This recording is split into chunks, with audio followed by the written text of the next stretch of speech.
3D के बारे में थोड़ा सा पढ़ाई करेंगे हम लोग। एक 5 मार्क्स का क्वेश्चन रहता है 3D में, और हम लोग 6-7 सवाल डिस्कस करेंगे और इनमें से आप एक मिलने की संभावना होगी।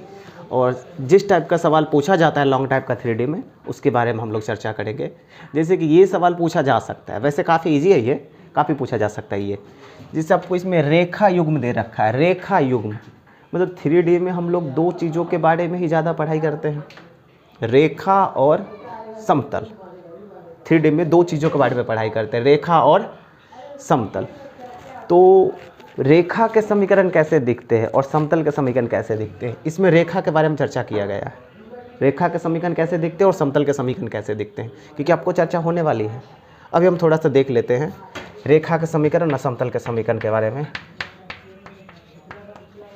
एक तरफ हम लिखते हैं रेखा के समीकरण और एक तरफ लिखेंगे समतल के समीकरण, समतल के समीकरण। तो रेखा के समीकरण कुछ इस प्रकार के होते हैं। देखिए, रेखा के 2 रूपों में समीकरण होते हैं, r बराबर a प्लस लैम्डा v, ये रेखा के समीकरण होते हैं। एक और रूप होता है रेखा के समीकरण। ये जो रेखा का समीकरण जो दिख रहा है, इसको हम लोग कहेंगे सदिश समीकरण। सदिश समीकरण, इसी को हम कार्तीय समीकरण में कन्वर्ट करें। जब इसी को कार्तीय में कन्वर्ट करेंगे तो x माइनस x1 बटा a, y माइनस y1 बटा b और z माइनस z1 बटा c, और इसमें बराबर करके लैम्डा दिया हुआ रहता है कुछ। तो ये जो रेखा का समीकरण जो दिख रहा है, ऐसे जब आपको दिखेंगे तो इसको हम लोग कहते हैं कार्तीय समीकरण। कार्तीय समीकरण। प्रश्न पढ़ने से पहले थोड़ा सा उसके बारे में जान लेते हैं, क्योंकि सवाल अलग अलग मिलने वाले। ये काफ़ी इजी है, लेकिन अच्छा सवाल भी आपको मिल जाएगी। तो रेखा के समीकरण इस रूप में ज़्यादातर प्रश्न आपको दिए रहेंगे। इस रूप में देखिए, आपको गौर करेंगे ना, ये भी प्रश्न इसी रूप में दिया गया है। r बराबर a, ये टोटल किसका काम कर रहा है, a का, और प्लस लैम्डा, लैम्डा, और ये टोटल काम किसका कर रहा है, b का। ये सब b का काम कर रहा है। तो a जो होता है ना, a वो बिंदु होता है। इसमें जो a होता है वो बिंदु होता है। a जो a सदिश जो है वो बिंदु है, और जो b सदिश है, b जो है वो समांतर सदिश है। समांतर सदिश होता है इसमें। a जो होता है वो बिंदु होता है और b क्या होता है, समांतर सदिश होता है। और जो b के घटक होते हैं, b के घटक को ही हम लोग दिक् अनुपात कहते हैं। a के घटक को बिंदु कहेंगे, लेकिन b के जो घटक होते हैं उसको हम लोग कहते हैं दिक् अनुपात। तो जैसे यहाँ पे b के घटक यहाँ है 1, 2, 2, तो इसको हम लोग दिक् अनुपात कहेंगे। अगर बोला जाएगा इस रेखा का दिक् अनुपात कौन है, 1, 2 और 2 बोलेंगे, समझे ना। दिक् अनुपात के बारे में ज़्यादा चर्चा किया जाएगा। तो a के जो घटक उसको बिंदु कहेंगे, b के घटक को हम लोग कहेंगे समांतर सदिश, और समांतर सदिश के जो घटक होंगे उसको हम लोग कहेंगे दिक् अनुपात। ठीक है, तो ऐसा दिखेगा आपको रेखा का समीकरण। यहाँ पे r होगी। r क्या होता है, तो r जो होता है एक चर बिंदु होता है, x, y और z चर बिंदु होता है। चर्चा करेंगे हम इसके बारे में। और इसी को जब कार्तीय में कन्वर्ट कर दे तो आपको ऐसा भी प्रश्न में ऐसा रूप भी दिया जा सकता है। इसमें नीचे जो a, b, c दिख रहा है, यही b के घटक हैं। इसी को दिक् अनुपात कहते हैं। इसमें a, b, c, अगर आपका प्रश्न इस रूप में हो तो नीचे वाले को बोलेंगे दिक् अनुपात और इसको बोलेंगे आप लोग बिंदु। ठीक है, नीचे वाले को बोलेंगे दिक् अनुपात, इसको बोलेंगे बिंदु। जैसे मेरा ये प्रश्न जो है, इसमें 2 रेखा दिया गया है, तो दोनों रेखा सदिश फॉर्म में दिया गया है। आपको कार्तीय फॉर्म में भी हो सकता है, और आपको पूछा जा सकता है दोनों के बीच का कोण ज्ञात करें। समझ रहे हैं ना। तो हम लोग ये देख रहे थे रेखा का समीकरण दिखता कैसा है। तो एक ये रूप हुआ, रेखा का समीकरण ज्ञात करने के लिए। एक दूसरा भी रूप होता है, r बराबर a plus lambda into b minus a। तो ये जो रूप होता है ना, इसको हम लोग कहते हैं 2 बिंदु रूप। इसको हम लोग कहते हैं 2 बिंदु रूप।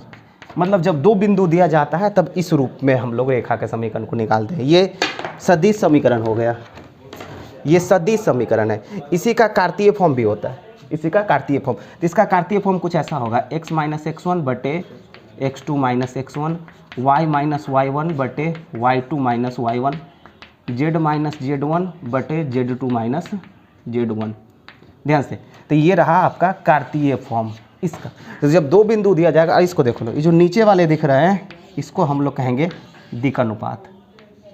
नीचे वाले को हम लोग कहेंगे दिक् अनुपात। मतलब जब 2 बिंदु दिया रहे, अब आपको बोला जाएगा दिक् अनुपात, तो ये नीचे वाला होता है x2 माइनस, ये होता है दिक् अनुपात। ये सबको ध्यान रखेंगे, चर्चा चलने वाली है। तो रेखा के समीकरण आपको ऐसे दिखेंगे, इस रूप में ज़्यादातर आपको दिखने वाले हैं, इस रूप में और इस रूप में।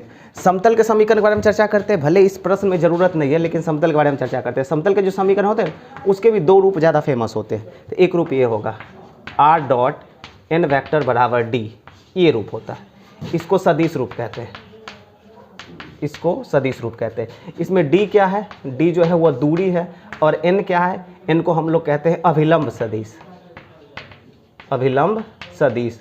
ये अभिलंब मूल बिंदु से डाला जाता है, अभिलंब सदिश है। इसी का जब हम लोग कार्तीय फॉर्म ज्ञात करेंगे तो कार्तीय फॉर्म ऐसा होता है ax plus by plus cz बराबर d। प्रश्न में आपको ज़्यादातर इस रूप में व्यक्त दिया हुआ मिलेगा। तो a b c को जो कहेंगे आप, प्रश्न में जो a b c होगा इसको बोलेंगे दिक् अनुपात, और यहाँ पे n के घटक को बोलेंगे दिक् अनुपात। ध्यान से देखेंगे, a b c को बोलेंगे दिक् अनुपात। प्रश्न में दिक् अनुपात का ज़्यादा चर्चा किया जाएगा। तो ये रहे समतल के समीकरण, आपको ऐसे दिखेंगे। इस समतल के समीकरण को हम लोग कहते हैं अभिलंब रूप में, अभिलंब रूप में। एक और समतल के समीकरण होते हैं जिसका इस्तेमाल किया जाता है, एक और समतल के समीकरण होते हैं, वो कुछ ऐसे होते हैं r minus A dot N बराबर 0। ये अभिलंब के समतल के समीकरण होते हैं, r minus A dot N बराबर 0। तो यहाँ पे a क्या है, तो a है बिंदु, और n क्या है, तो n है लंब। इसमें a बिंदु है और n लंब, और r तो समझ ही रहे हैं, r जो है एक चर स्वतंत्र, मतलब एक स्वतंत्र बिंदु होता है, चर जिसको हम लोग कहते हैं। तो दो रूप में ज़्यादा आपका प्रश्न दिया हुआ रहेगा। इसी का अगर आप कार्तीय फॉर्म देखेंगे, इसका कार्तीय फॉर्म देखें तो इसका कार्तीय फॉर्म ये होता है a into X minus x1 plus b into Y minus y1 और plus c into Z minus z1 बराबर 0। इसी का कार्तीय फॉर्म होता है। कार्तीय फॉर्म को अदिश फॉर्म भी कह सकते हैं। ये इसमें a b c जो है वो दिक् अनुपात है, x1 y1 z1 जो बिंदु है, x y z जो है वो r का घटक है। अभी थोड़ा सा इसको देखिए क्योंकि आगे चर्चा मिलेगी तो आपको ज़्यादा बढ़िया लगेगा समझने में। तो थोड़ा सा रेखा के समीकरण कैसे दिखते हैं और समतल के समीकरण कैसे दिखते हैं उसके बारे में थोड़ा सा चर्चा कर लिए। आइए प्रश्न में हम लोग देखते हैं, फार्मूला बहुत मिलेगी, देखते रहेंगे।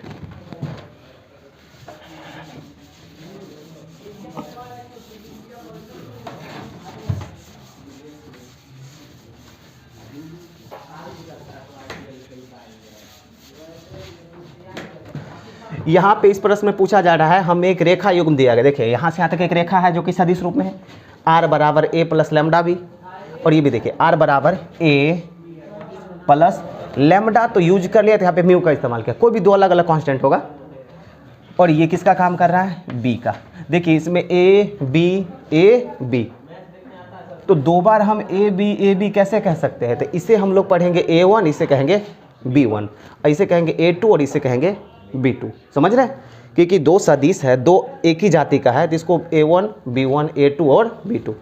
और पूछा जा रहा है मध्य कोण, तो सबसे पहले आपको फार्मूला ज्ञात करनी पड़ेगी, पता करनी पड़ेगी जो दो रेखाओं के बीच का कोण का क्या फार्मूला होता है। तो आपको पता होगा, ये चीज़ें पता होना चाहिए। दो रेखाओं के बीच का फार्मूला होता है ये सब चीज़ें आपको ध्यान रखनी पड़ेगी। ये होता है फार्मूला, ध्यान रखेंगे। ये जो होती है कॉस थीटा बराबर b1 इंटू b2 बटे b1 का मॉड और b2 का मॉड। मॉड मतलब परिमाण, परिमाण कैसे निकालते पता होती है। तो दो रेखाओं के बीच का कोण निकालने का फार्मूला ये होती है। तो सबसे पहले आपको देख लीजिए फार्मूला में किन चीज़ों की ज़रूरत है। आपको पहले समझा दिया गया जो ए बी क्या होती है, ताकि आप निकाल पाए फार्मूला में पुट करने के लिए, बताने का उद्देश्य यही होता है। तो b1 और b2 आपको ज़रूरत पड़ेगा, तो आपको क्या लेना है, इसी को ना b1 कहेंगे, इसी को कहेंगे b1 और इसको कहेंगे आप लोग b2। तो सबसे पहले आपको b1 b2 निकाल लेना पड़ेगा। तो चूँकि b1 निकाल लीजिए, यहाँ से b1 कितना है i 2j 2k, और b2 निकाल लें, b2 कितना निकालेंगे 3i plus 2j plus 6k। b1 b2 निकालिए। हमको कोण ज्ञात करने के लिए a की ज़रूरत नहीं है, इसलिए हम a की ज़रूरत नहीं लेंगे। अब आप फार्मूला पे पुट कर लें, cos थीटा बराबर b1 इंटू b2 और b1 का मॉड इंटू b2 का मॉड। बड़ी आराम से आप आगे बढ़ सकते हैं। देखिए मतलब b1 और b2 का डॉट प्रोडक्ट चाहिए, डॉट प्रोडक्ट करना आता है, 1 गुने 3 बराबर 3, 2 गुने 2 4, 6 दूनी 12, और b1 का मॉड और b2 का मॉड, मतलब b1 का मॉड कितना हो जाएगा एक के बारे में, 1 का स्क्वायर 1, 2 का स्क्वायर 4 और 2 का स्क्वायर 4, ये फिर b2 का मॉड 3 का स्क्वायर 9 प्लस 4 प्लस 36। तो cos थीटा हमको निकालना पड़ेगा, कॉस थीटा बराबर, गुना कर लो, 12 4 16 3 19, इसको 3 3 9 गुने 9 है निकल के 3, 36 4 49 मतलब निकलेगी 7। तो कॉस थीटा बराबर कितना हो जाएगी 19/21, तो इसीलिए थीटा बराबर कितना हो जाएगा कॉस इन्वर्स 19/21। ये आपका थीटा का मान निकल गई, समझ रहे ना। तो कॉस थीटा निकल गई। तो ये भी सवालों की संभावना रहता है, रेखा युग्म दिया जाएगा और आपको दोनों के बीच का थीटा पूछना होता है। काफ़ी ईजी होता है, ये बहुत कम संभावना रहती है लेकिन पूछ दिया जाता है लॉन्ग टाइम में। अगर ये सब मिल गई तो बल्ले बल्ले बड़ी आराम से कर लेंगे। और भी हम लोग आगे देखते हैं। ये दूसरा सवाल, इसको देखिए, ये भी सवाल पूछा जाता है और ये तो पूछा जाता है, इसकी संभावना रहती है पूछने की, इसकी संभावना पूरा रहती है पूछने की। ये दूसरा सवाल है 3D का, 5 मार्क्स में पूछा जाएगा, इसकी संभावना भी रहती है। देखिए इसमें भी आपको 2 रेखा दिया गया है, ये रेखा दे, देखो ये क्या है, ये A है और ये B है, ये भी A है और ये B है। इसका नाम A1 B1 A2 B2 आप देंगे और पूछा जा रहा है बीच की दूरी, मतलब रेखाओं के बीच की दूरी, समझ रहे ना, 2 रेखाओं के बीच की दूरी। और पता है 2 रेखाओं के बीच की दूरी का फार्मूला, सबसे पहले जो भी चीज़ें पूछा जाए उसका फार्मूला पता होना चाहिए। तो 2 रेखाओं के बीच की दूरी, कभी कभी दूरी कहेगा, कभी कभी न्यूनतम दूरी कहेगा, बात सेम होती है। तो इसके लिए फार्मूला आपको पता होना चाहिए। दूरी का फार्मूला क्या होता है, दूरी का फार्मूला होता है A2 - A1 dot B1 cross B2 और बाय ये जो B1 क्रॉस B2 है इसका मॉडुलस यूज होता है और टोटल का मॉड हम करते हैं, क्योंकि दूरी कभी माइनस में नहीं होती है, अगर प्लस आएगा तो ये मॉड उसको माइनस कर देगा। तो ये दूरी का फार्मूला होती है, सबसे पहले फार्मूला पता होना चाहिए। तो ये दूरी का फार्मूला आप देख लीजिए, आपके दूरी के फार्मूला में किन किन चीज़ों को और कैसे एडजस्ट करनी है आपको ये देखना पड़ेगा। तो सबसे पहले देखिए आपके पास रेखा में हमें A1 A2 भी चाहिए, B1 B2 भी चाहिए, B1 B2 भी चाहिए। तो अब जो है ना आपको अपने जो रेखा युग्म है उससे वो सारी चीज़ें निकाल लेना चाहिए जो आपको दूरी निकालने में मदद करेगी। तो हमें चारों चीज़ें निकालना पड़ेगा, A1 A2 B1 B2। तो निकाल लीजिए, बताइए इसको क्या कहेंगे, A1 B2 B1 A2 और B2, समझ गया ना। इसके बारे में पहले चर्चा कर चुके हैं। तो यहाँ पे लिख लेंगे, चूँकि A1 क्या है I + 2J + K और A2 कितना है भाई, A2 कितना है 2I - J - K। तो भाई B1 कितना है I - J + K और B2 कितना है 2I + J + 2K। ये हम निकाल लिए, ठीक। अब उसके बाद आप क्या करें, डायरेक्टली ये दूरी के फार्मूला मत पुट करिए, पार्ट वाइज सब निकाल लीजिए। पहले A2 - A1 निकाल के रख लीजिए, B1 और B2 का क्रॉस निकाल के रख लीजिए, क्रॉस का मॉड निकाल के रख लीजिए और पुट कर लीजिएगा। तो सबसे पहले हम पार्ट वाइज ये तीनों चीज़ों को अलग अलग से निकाल लें। तो सबसे पहले चुकी करके हमको क्या करना है, A2 - A1 को निकाल लेते हैं। तो A2 - A1 घटाइए, 2 में से गया तो 1 I -J और -2J -3J -K और -K -2K। ये क्या निकल गया, ये निकल गई है मुझे A2 - A1। अब मुझे निकालना है B1 और B2 का क्रॉस, और आपको पता है क्रॉस निकालने के लिए हम सारणिक मेथड का इस्तेमाल करते हैं, है ना। तो अब आप B1 और B2 का क्रॉस निकालेंगे जो कि सारणिक मेथड के प्रयोग करेंगे। तो सारणिक मेथड आइए I J और K, और ये चीज़ आपको पता होना चाहिए क्योंकि ये भी 1-2 नंबर में पूछा जाता है। B1 + B2 का सारणी बताइए। B1 कहाँ गया भाई, B1 का घटक कौन है, B1 के घटक कहाँ गया, ये 1 - 1 1 1 - 1 1। अब B2 घटक 2 1 2 2 1 और 2। अब इसको आप सारणिक को हल करेंगे जिसके कारण आपकी ये क्रॉस निकल जाएगी, निकाल शुरू हो जाए। कैसे आई वाला काम करते हैं, आई वाला काम करिए, आई वाला काम करते हैं। तो आई को ढके -2 और -1। अब बीच वाले में माइनस यूज करते हैं। जे वाले का काम करे, जे वाले का काम करे 2 - 2, पता होना चाहिए ये चीज़ें कैसे निकलती है। के वाले का काम करे 1 माइनस और -2 मतलब +2 हो जाएगा। आप आगे बढ़ा लेंगे तो देखेंगे आपको एक वेक्टर मिल गई है -3I +0 J 0 J हो जाएगी ना, अब +3K, क्योंकि ये प्लस हो चाहे माइनस हो क्या फ़र्क पड़ता है। तो ये जो आपको दिख रहा है वो क्या है, वो B1 और B2 का क्रॉस है। ये भी निकल गए, ये भी निकल गए, और हमको मॉड की भी ज़रूरत पड़ेगी। अब मॉड की भी ज़रूरत पड़ी। एक काम करते हैं, यहीं पर हम मॉड निकाल लेते हैं। तो नाउ अब B1 क्रॉस B2 का जो है मॉड निकाल लेना पड़ेगा। तो मॉड निकालिए भाई। मॉड के लिए 3 तिया 9 + 0 + 9। आपको लग रहा है यहाँ पे 3√2 हो जाएगा अगर आप निकालेंगे तो। 3√2 निकलेगी, 18 है तो 3√2 निकलेगी। देखिए आपको तीनों चीज़ निकाल ली है। अब आपको क्या करना पड़ेगा, अब आपको दूरी के सूत्र में बैठा लेना पड़ेगा। बैठाइए, पहले दूरी का फार्मूला लिख लीजिए। A2 - A1 dot B1 cross B2 bye B1 cross B2 का होल स्क्वायर दी मॉड। अब दूरी मान पुट कर लीजिए। ये देखिए आपको ये है A2 - A1 और ये है B1 क्रॉस B2। हम दोनों को डॉट प्रोडक्ट करेंगे। डॉट प्रोडक्ट करना आता है। 1 गुने -3 बराबर -3, -3 गुने 0 0, डॉट प्रोडक्ट कर रहे हैं। -2 गुने 3 -6, और दोनों का मॉड कितना है 3√2। आगे बढ़ाएंगे -6 -3 -9, मोड से निकल के प्लस हो जाएगी तो 3/3√2 है। देखो ये 3 से कट करके 3 हो जाएगी। ठीक, तो दूरी कितना निकल रही है हमको 3/√2। हरों का परमेकरण करेंगे तो 3√2/2 हो जाएगा। अगर हरों का परमेकरण करते तो आपको ये आ जाएगी, ध्यान से देखेंगे आपको ये आ जाएगी। यही आपका हो गया है दूरी, न्यूनतम दूरी। तो ये भी संभावना रहती है सवाल में पूछने का। दो बिंदु दे दी, दो रेखा दे दिया जाएगा और दोनों के बीच की दूरी पूछा जाएगा। तो ये भी पूछा जा सकता है आपको, तो ध्यान रखेंगे। ये भी बढ़िया चीज़ है, काफ़ी पूछा गया है इसको। और इसको इसके साथ साथ आप इसको देख लीजिए, थोड़ा सा साइड में हम लिख रखे हैं। ये जो आपका इसमें जो रेखा समीकरण दे रखा है आपको, इसमें जो रेखा के समीकरण दिख रखे हैं आपको, वो सदिश फॉर्म में है। और इसमें जो रेखा का समीकरण दिया रखा है वो कार्तीय फॉर्म में। देखिए इसमें जो है ये है रेखा का समीकरण और एक रेखा का समीकरण ये है। अब दोनों फॉर्म को थोड़ा देखिएगा, इसीलिए ये लिखना पड़ा क्योंकि प्रश्न में सेम सवाल है ये। लेकिन बस इसमें जो रेखा युग्म है वो सदिश फॉर्म में है, लेकिन इसमें जो रेखा युग्म है वो कार्तीय फॉर्म में है। लेकिन कोई भी फॉर्म में दिया गया हो, आपको A1 B1 A2 B2 तो निकालना पड़ेगा ना फार्मूला के लिए, चाहे कोई भी फॉर्म में हो। तो इसके लिए हम लिखना पड़ा, क्योंकि कार्तीय फॉर्म से हम कैसे निकालते हैं A1 B1 और A2 B2, इसके लिए चर्चा हम कर चुके थे। तो ये पहले आप देख ले, थोड़ा सा मिटाएंगे, तब कार्तीय फॉर्म से A1 B2 कैसे निकालते हैं दिखाएंगे। सेम टू सेम चीज़ें हैं।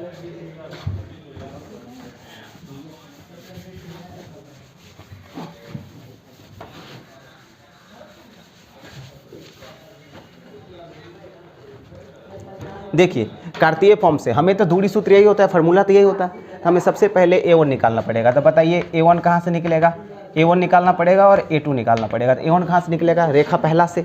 तो A मतलब बिंदु, यहाँ वाले को हम लोग कहते हैं A1, यहाँ वाले को। लेकिन इसमें एक लोचा है, जब यहाँ पे प्लस होगा तो आप माइनस यूज करेंगे, माइनस होगा तो प्लस यूज करेंगे। यहाँ ध्यान रखिएगा क्योंकि प्रश्न में माइनस होती है। यहाँ जब प्लस होगी तो आप माइनस यूज करेंगे, माइनस होगी तो प्लस यूज करेंगे। तो यहाँ पे कितना दिख रहा है +1 +1। तो यहाँ पे हम क्या लिखेंगे -1, मतलब आई गुना कर। यहाँ पे क्या लिखेंगे +1 है तो -j, +1 -k, समझ रहे हैं। क्योंकि i गुने 1 सदिश तो चिपकाएंगे ना घटक के साथ। A2 बताइए, यहाँ से 3 है 3i, प्लस है तो -3i, माइनस है तो +5j, माइनस है तो +7k। समझ रहे होंगे आप लोग को। प्लस होगा तो माइनस यूज करनी है, माइनस होगा तो प्लस यूज करना है। i j के तो चिपकाना ही है। तो A1 और A2 निकल गया। अब हमें B1 और B2 निकालना पड़ेगा। तो नीचे वाले को हम लोग कहते हैं B1 और इसके नीचे वाले को हम लोग कहेंगे B2। दिक अनुपात है ये। तो B1 7 - 6 1, तो लिखते हैं 7 - 6 और 1। i j के तो चिपकाएंगे ही, 7 - 6 और 1, 7i - 6j और 1k। अब B2 यहाँ से 1 मतलब i -2j अब +1k सीधे। क्या A1 A2 B1 B2 निकल गई। अब सेम टू सेम वैसे ही करेंगे जैसे इसमें किए थे, ठीक है।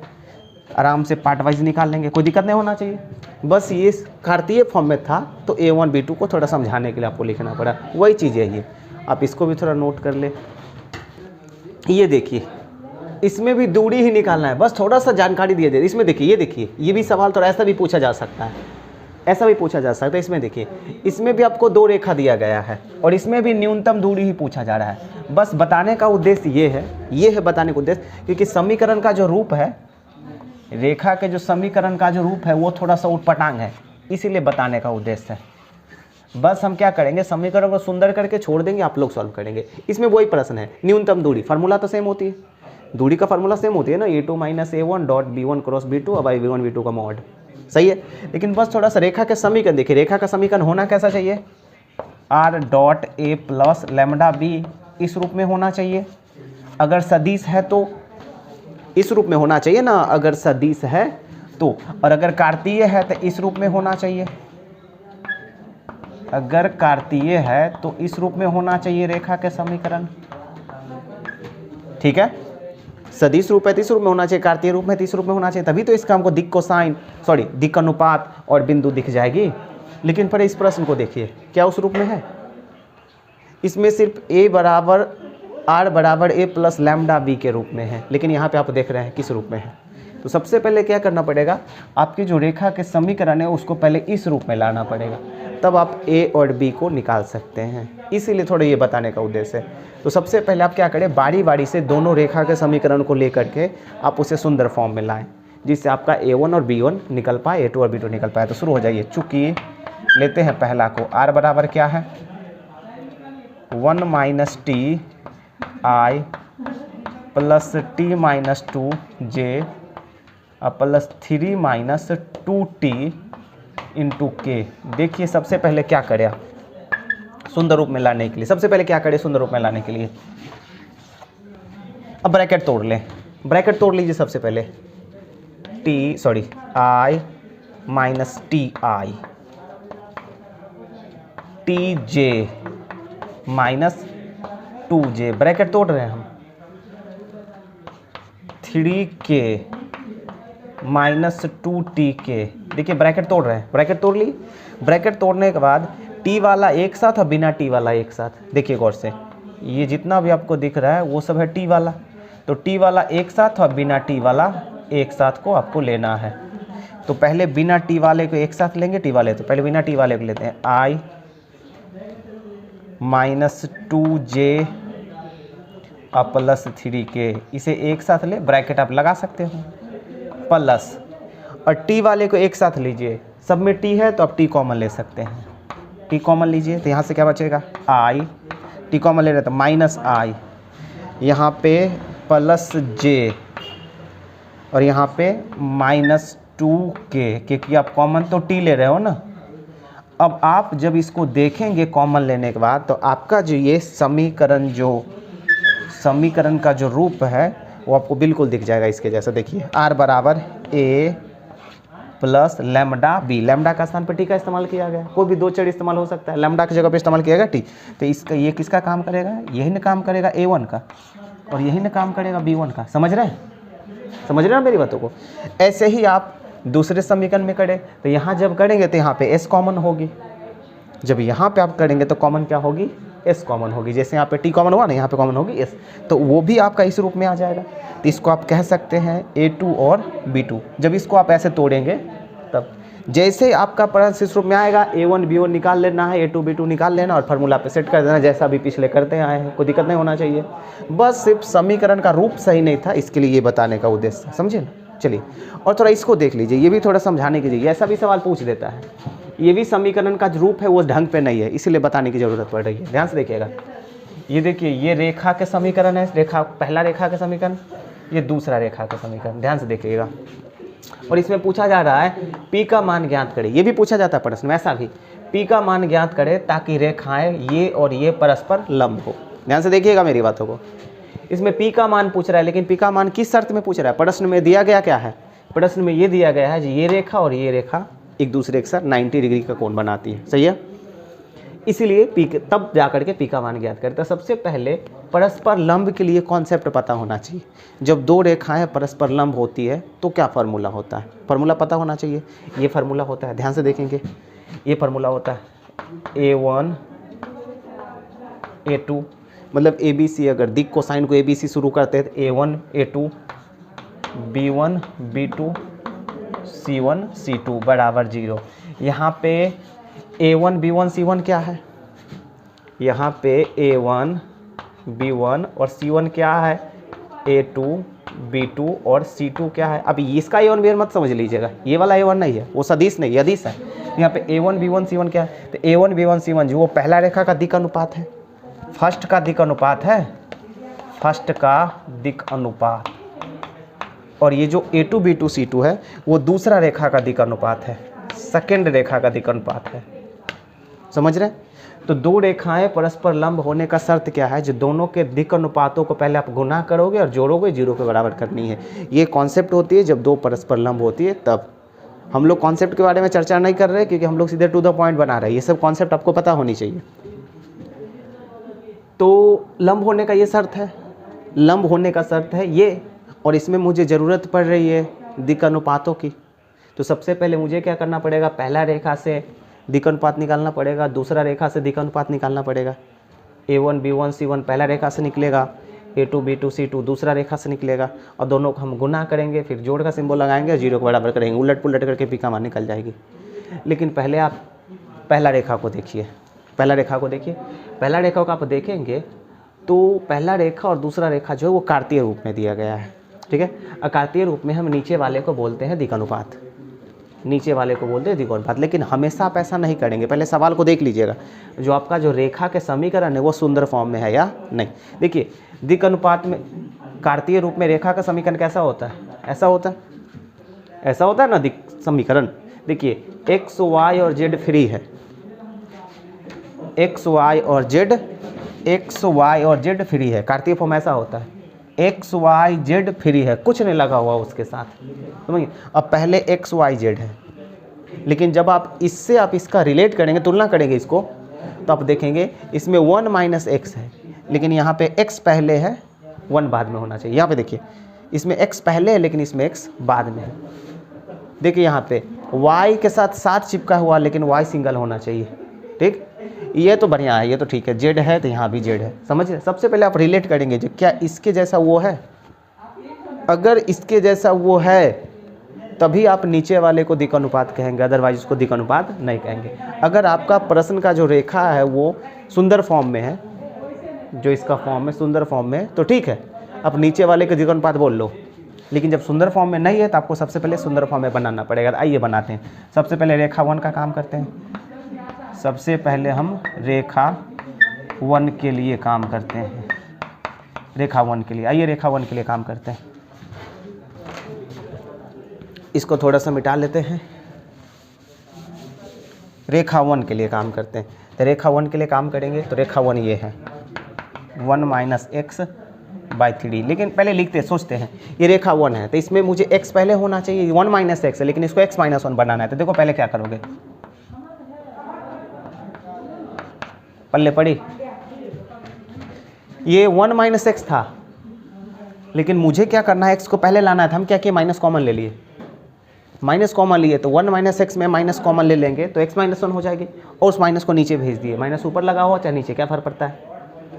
तो माइनस को कॉमन लेके उस माइनस को नीचे भेज लिए, जिससे क्या हुआ, ये सुंदर फॉर्म में आ गया ना अपना रूप में बराबर। इसमें देखिए y अकेला होना चाहिए, y के साथ 7 नहीं होना चाहिए, लेकिन y के साथ 7 है। तो सबसे पहले क्या करेंगे हम यहाँ पे, ध्यान से देखिएगा, 7 कॉमन लेंगे तो y माइनस 2 हो जाएगा, और बटा में कितना है 2p। अब ये जो 7 कॉमन हुआ, मुझे यहाँ पे 7 नहीं चाहिए, सुंदर फॉर्म में 7 नहीं है, तो हमें इस 7 को नीचे भेजना है। तो आपको नहीं लग रहा है ये 7 को नीचे भेज देंगे, जब नीचे वाले को यहाँ भेज देते तो यहाँ वाले को नीचे नहीं भेज देते। फिर ये तो अपने आप अच्छे रूप में है, z माइनस 3 बाई 2, ये ऑलरेडी बढ़िया है। अब देखिएगा अंश जो है अपने एकदम फॉर्म पे सेट हो गया, और जब अंश जो है एकदम फॉर्म पे सेट हो गया तब आप नीचे वाले को दिक अनुपात कह सकते हो, है ना। तो ये जो -3 2p/7 और 2, ये जो दिक अनुपात है वो पहला रेखा का दिक अनुपात हो जाएगा, A1 B1 C1, ठीक है। इसी प्रकार आप दूसरा रेखा के समीकरण को सुंदर करेंगे, समझ गए ना। इसी प्रकार आप दूसरा रेखा अब लिखेंगे, अब रेखा 2 से या रेखा 2 के लिए और दूसरा रेखा को पहले सही करेंगे। तो दूसरा रेखा में वही चीज़ है, देखिए इसमें 7 माइनस 7x है, जबकि x पहले होना चाहिए। तो हम क्या करेंगे, इसमें -7 कॉमन लेना पड़ेगा मुझे, -7, 7 माइनस 7 कॉमन लेंगे तो x पहले आ जाएगा, x -1 हो जाएगी। अब y कितना है नीचे में, 3p। मुझे -7 कॉमन लेना पड़ेगा तब x -1 हो जाएगा। देखिए -7 कॉमन लेंगे और ये -7 कहाँ चला जाएगा, ये नीचे चला जाएगा, क्योंकि ऊपर में तो कुछ होना ही नहीं चाहिए, ऊपर में कुछ नहीं होना चाहिए। अब देखिए ये इसके फॉर्म के जैसा आ रहा है, इक्वल टू y -5 एकदम सही फॉर्म में है, ये एकदम बिल्कुल फॉर्म में है। और 6 - z, इसमें भी माइनस कॉमन लेके नीचे भेजना पड़ेगा। इसमें माइनस कॉमन लेंगे तो z -6 हो जाएगा और नीचे भेज देंगे तो -5 हो जाएगा। अब देखिए ऊपर वाला सब फॉर्म में आ गया। अब तब नीचे वाले को आप दिक् अनुपात कह सकते हो, समझ रहे हो, नीचे वाले को आप कहेंगे दिक् अनुपात। तो इसका दिक् अनुपात कुछ और है, इसका दिक् अनुपात कुछ और है, बिल्कुल। अब आपका प्रश्न कह रहा है जो परस्पर लंब है, शर्त दिया गया है परस्पर लंब, तो आप क्या करेंगे, इसका दिक् अनुपात इसका दिक् अनुपात को गुना करके जोड़ देते, ये इससे गुना होगी तो लिखेंगे ना, चूँकि रेखाएं, दोनों रेखाएं परस्पर लंब है, इसीलिए आप लंब का शर्त अप्लाई करेंगे, -3 गुने 3p/-7, सही है, प्लस 2p/7 गुने 1 + 2 गुने -5 = 0। यही ना शर्त है, दोनों के दिक् अनुपातों को गुना करके 0 कर लेंगे। जैसे ऐसा करेंगे आगे बढ़ाएंगे, तो आगे बढ़ाएंगे तो p का मान निकल जाएगा। आपको p का मान ही पूछा जा रहा है, तो बताए कितना हो जाएगा, माइनस माइनस कट के कितना हो जाएगा, 9p/7 + 2p/7 और -10 = 0। क्या आप आगे बढ़ जाएगा थोड़ा सा, भी इनका जोड़ घटाव कर लेंगे, अरे आराम से हो जाएगा। इधर कितना हो जाएगा भाई, 9 × 2 = 11p/7 और ये 10 उधर जा कर के प्लस हो जाएगी, तो 11p बराबर कितना हो जाएगा, 70। तो p बराबर क्या हो जाएगा, 70/11। बहुत आराम से कर सकते हैं चीज़ें, नहीं रिलैक्स होकर बिल्कुल कर सकते हो। 9 × 2 = 11/7 और 10 70/11, तो p का मान निकल गई। तो ऐसा, अगर ये सवाल बताने का उद्देश्य ये था, जो आपका जो समीकरण है अगर वो सही फॉर्म में है तो आपको दिक् अनुपात बहुत आसानी से दिख जाएंगे, लेकिन अगर सही फॉर्म में नहीं है तो सबसे पहले सही फॉर्म में लाके उसको दिक् अनुपात निकालनी पड़ेगी। इसके लिए ये सब सवाल पूछा जाता है, एक पूछ दिया जाता है, इसकी संभावना रहती है पूछने का, तो ये भी आप देख लें। ये देख लीजिए, ये छठा सवाल है। ऐसा भी सवाल पूछने की संभावना रहती है और बढ़िया संभावना रहती है, इसको भी थोड़ा समझे, इसको समझना चाहिए आप लोग, इंपॉर्टेंट है। ऐसा भी सवाल पूछने की संभावना रहती है। आपको एक बिंदु दिया गया है, और एक रेखा दिया गया है। पहले रेखा के समीकरण को देख लीजिए, इंपॉर्टेंट है। रेखा का समीकरण को देख लीजिए, जाहिर सी बात है कार्तीय फॉर्म में है, रेखा का समीकरण जो है वो कार्तीय फॉर्म में है। तो रेखा का समीकरण कार्तीय फॉर्म में, देखिए यहाँ पे कुछ नहीं है तो यहाँ पे समझ जाएंगे 0 का काम कर रहा है, ठीक है। अगर x के साइड में कुछ नहीं है तो समझ जाएंगे 0 है, ठीक। तो एक रेखा दिया रखा है और एक प्रतिबिंब दिया रखा है। पूछा जा रहा है इस बिंदु, एक रेखा दिया गया और एक बिंदु दिया गया, पूछा जा रहा है इस बिंदु का इस रेखा में प्रतिबिंब ज्ञात करें। थोड़ा अजीब चीज़ है, बहुत बढ़िया है। प्रतिबिंब वाला सवाल का थोड़ा ध्यान रखिएगा, ये भी पूछ देता है। किसी बिंदु का किसी रेखा में प्रतिबिंब, सवाल ऐसा भी हो सकता है किसी बिंदु का किसी समतल में प्रतिबिंब, समतल के बारे में भी देखने वाले हैं। तो जब भी ऐसा सवाल हो प्रतिबिंब वाला, तो समझ जाइएगा जी जो रेखा है वो आईना का काम करेगा, दर्पण का। ये जो रेखा है ये दर्पण का काम करेगा, बिंदु जो वो वस्तु का काम करेगा। तो इसको एक फिगर के जैसा समझते हैं। रेखा है तो समतल का काम करेगा, रेखा समतल दर्पण होता है, सीधा रेखा। तो सबसे पहले हम एक रेखा खींच लेते हैं, फिगर समझेगा बढ़िया। ये आपका रेखा है, रेखा का समीकरण आप लिख ले, x/1 y - 1/2 z - 2/3। और जब आप किसी रेखा के समीकरण को लिखेंगे तो अपना मन से कुछ मानते हैं, लैम्डा। प्रश्न में सिर्फ ये बराबर ये दिया रहेगा, लेकिन आप लिखते के समय में आप इसको कुछ मान लेंगे, लैम्डा। मतलब देखिए ये तीनों बराबर है, तो तीनों किसके बराबर हैं? जब ये और ये तीनों बराबर है तो यहाँ पे एक सवाल बनती है ना, ये तीनों किसके बराबर है? हम नहीं जानते हैं। जैसे राम का, श्याम का, मोहन का पैसा बराबर है, तीनों का बराबर बराबर पैसा है। तो यहाँ पे ये भी तो सवाल बनती है ना, बराबर तो है लेकिन कितने के बराबर है, तो मान लेंगे जो x है, तो इसीलिए तीनों बराबर है लेकिन तीनों किसके बराबर है, तो यहाँ पे कुछ मानना पड़ता है, अल्फा बीटा गामा कुछ भी, तो मान लेते हैं डेल्टा मान लिए, है ना।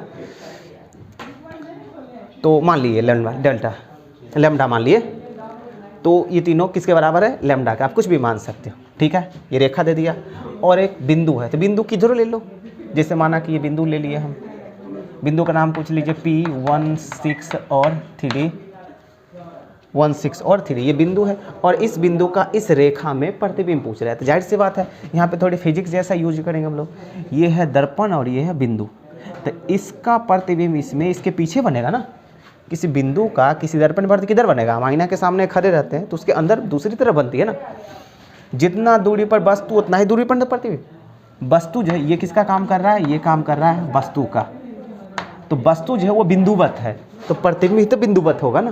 तो सबसे पहले जैसा वस्तु वैसा प्रतिबिंब, तो जितना दूरी पर वस्तु है उतना ही दूरी पर ना नीचे प्रतिबिंब बनेगा। वस्तु का नाम है P, वस्तु को P बोले तो प्रतिबिंब को Q बोल सकते हो, P डैश भी बोल सकते हो। जैसा वस्तु है वैसा प्रतिबिंब होगा, तो वस्तु है बिंदु तो प्रतिबिंब भी होगा बिंदु। बिंदु हमको पता नहीं है तो कुछ मान लीजिए, यहाँ पे कुछ भी ले लीजिए जिसका मान आप बाद में निकालोगे। तो मान लेते हैं यहाँ पे अल्फा बीटा और गामा, प्रतिबिंब का नाम है अल्फा बीटा गामा, इस अल्फा बीटा कुछ भी आप ले सकते हो, PQRS MNP। तो ये बिंदु है और इसका प्रतिबिंब, यही हमसे पूछा जा रहा है, यही है प्रतिबिंब और यही आपसे पूछा जा रहा है। प्रतिबिंब बराबर व्हाट, ये वस्तु है और ये प्रतिबिंब पूछा जा रहा है। और आपको पता है जितना ये दोनों दूरी बराबर है ना, वस्तु की दूरी प्रतिबिंब की दूरी दोनों बराबर होती है, और ये एक कटान बिंदु है, ठीक। इस बिंदु का कुछ नाम रखिए आप अपना मन से, T रख दिए। अब थोड़ा इसको सोचेंगे, रेखा दिया गया है, बिंदु दिया गया है, दोनों का इस्तेमाल करके ये निकालना है। हम थोड़ा सोचेंगे ये T क्या है, T जो है वो P और Q का मध्य बिंदु है, T जो है वो P और Q का मध्य बिंदु है। अगर आप सोचिए जो P हमें पता है और अगर ये मध्य बिंदु T हमें पता हो जाए तो ये Q निकलना आसान हो जाएगी, नहीं समझ रहे हैं ना। अगर P मुझे पता है और Q निकालना है और मध्य बिंदु T है, तो अगर T पता चल जाए तो Q निकालना आसान हो जाएगा, क्योंकि P पता ही है, T पता चल जाएगी तो Q निकालना आसान हो जाएगा। तो सबसे पहले पूछा जा रहा है Q, लेकिन हम लोग का उद्देश्य होगा T निकालना। T क्या है, मध्य बिंदु है, और ये मध्य बिंदु कहाँ पे है, दी गई रेखा पर है। तो यहाँ पे इसको थोड़ा रोक करके थोड़ा बात करते हैं, मेरी बातों को थोड़ा समझिएगा, इसको रोक करके थोड़ा इस बातों को थोड़ा समझिएगा। यहाँ पे देखिए मेरी बातों को थोड़ा समझिएगा, ध्यान से देखिएगा। x minus x1 by A, y minus y1 by B और z minus z1 by C, ये क्या है, ये रेखा के समीकरण है कार्तीय फॉर्म में। इसको कुछ मान लेते हैं, माना कि लैम्डा, ये जो है रेखा के समीकरण है, ये रेखा का समीकरण, माना कि रेखा ये मेरा ये रेखा है और इस रेखा का समीकरण ये है। तो रेखा पर कितने बिंदु होते हैं, रेखा पर अनंत बिंदु होते हैं। तो ये जो रेखा का समीकरण है, तो आपको बता दिया जाए x1 y1 और z1 क्या है। तो इस रेखा पर दी गई एक बिंदु है, x1 y1 z1 क्या है, एक बिंदु है जो दिया गया है प्रश्न के द्वारा, यहाँ पे दिया रहेगा प्रश्न में, देख लो प्रश्न में दिया रहेगा। और ये ABC क्या है, उस रेखा का दिक् अनुपात है जो प्रश्न में दिया जाएगा। तो ये XYZ क्या है, ये XYZ क्या है, तो इसी XYZ, इसी XY और Z को हम लोग कहते हैं स्वतंत्र बिंदु। इसी XYZ को हम लोग कहते हैं स्वतंत्र बिंदु। इस XYZ को स्वतंत्र बिंदु, स्वतंत्र बिंदु मतलब इस रेखा पर आप जहां मन वहां ले सकते हैं इस बिंदु को। ये जो XYZ होती है, जिसे XYZ है, इसको हम लोग कहते हैं स्वतंत्र बिंदु। ये कहीं भी आप इस रेखा पर ले सकते हैं अपना मन से, ठीक है। तो यहाँ से आप x का मान निकालिए, यहाँ से आप x का मान निकालते बताइए। तो यहाँ से x का मान, ये स्वतंत्र बिंदु जो है, ये जो स्वतंत्र बिंदु है वो x, y और z का मान निकालेंगे। तो x का मान निकाले, तो यहाँ x का मान देखिए, एक बार इसको इसके बराबर करेंगे, ठीक है, इसको इसके बराबर करेंगे तो x का मान निकल जाएगा। देखो इसको इसके बराबर करेंगे तो कितना निकलेगा, लैम्डा a प्लस x1, देखिए ये भागा में गुना में, ठीक है। और यहाँ से y का मान निकालने के लिए लैम्डा b प्लस y1, देख रहे हैं ना, लैम्डा b प्लस y1। और z का मान निकालने के लिए लैम्डा c प्लस z1, देख रहे, मतलब ये सब जो आपको दिख रहा है वही ना XYZ है जो कि रेखा के समीकरण से निकला है। और ये बिंदु है स्वतंत्र बिंदु। स्वतंत्र बिंदु मतलब जिसको आप कहीं भी ले सकते हो, समझ रहे? तो कहीं भी लिया जा सकता है। वो सब लड़का थोड़ा बदमाशी कर रहा है, उसको थोड़ा भगाइए, तो भगाइए, गेट सटाइए। तो स्वतंत्र बिंदु जो है वो कहीं भी लिया जा सकता है। अब थोड़ा देखिए, इसी रेखा पर आप कहीं भी जहां आपका मर्जी है वो बिंदु आप ले सकते हो, स्वतंत्र बिंदु। जाहिर सी बात है प्रश्न में जरूरत पड़ जाएगी। अब उसको छोड़ के यहाँ आते, देखिए मेरा बात, ये रेखा है, इस रेखा पर एक बिंदु है टी, तो ये टी जो है वो इसी रेखा पर ना है ना, और ये टी बिंदु हमको पता नहीं है, तो हम इसी बिंदु को स्वतंत्र बिंदु बोल करके, क्योंकि स्वतंत्र बिंदु है ना, कि जब भी ये पी यहाँ था तो इसके सीध में ये बिंदु आया, अगर पी हम यहाँ लेते तो इसके सीध में आता, पी यहाँ लेते तो इसके सीध में आता, समझ रहे हैं ना? तो ये जो टी है वो स्वतंत्र बिंदु ही है ना, तो ये टी जो है स्वतंत्र बिंदु है, जो कि इस रेखा पर कहीं भी हो सकता है, ये तो डिपेंड करता है पी पर। तो ये टी का नियामक इस रेखा के समीकरण से निकल सकता है, जैसे हम निकाल रहे हैं वैसे, ठीक है?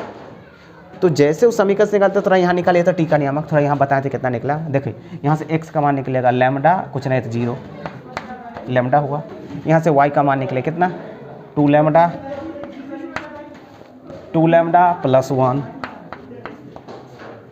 और यहाँ से जेड का मान निकलेगा 3 लैम्डा प्लस 2। ये क्या है, ये सब क्या निकला, ये सब निकला मेरा टी का नियामक, जैसे कि आपको समझाया गया था स्वतंत्र बिंदु, ठीक है? और पहले बता चुके हैं प्रतिबिंब निकालने के लिए उनको टी निकालना पड़ेगा, लेकिन टी तो हम निकाल लिए, लेकिन अभी भी टी पूरा नहीं है, अभी भी टी पूरा नहीं है, क्योंकि लैम्डा जो है वो दिख रहा है।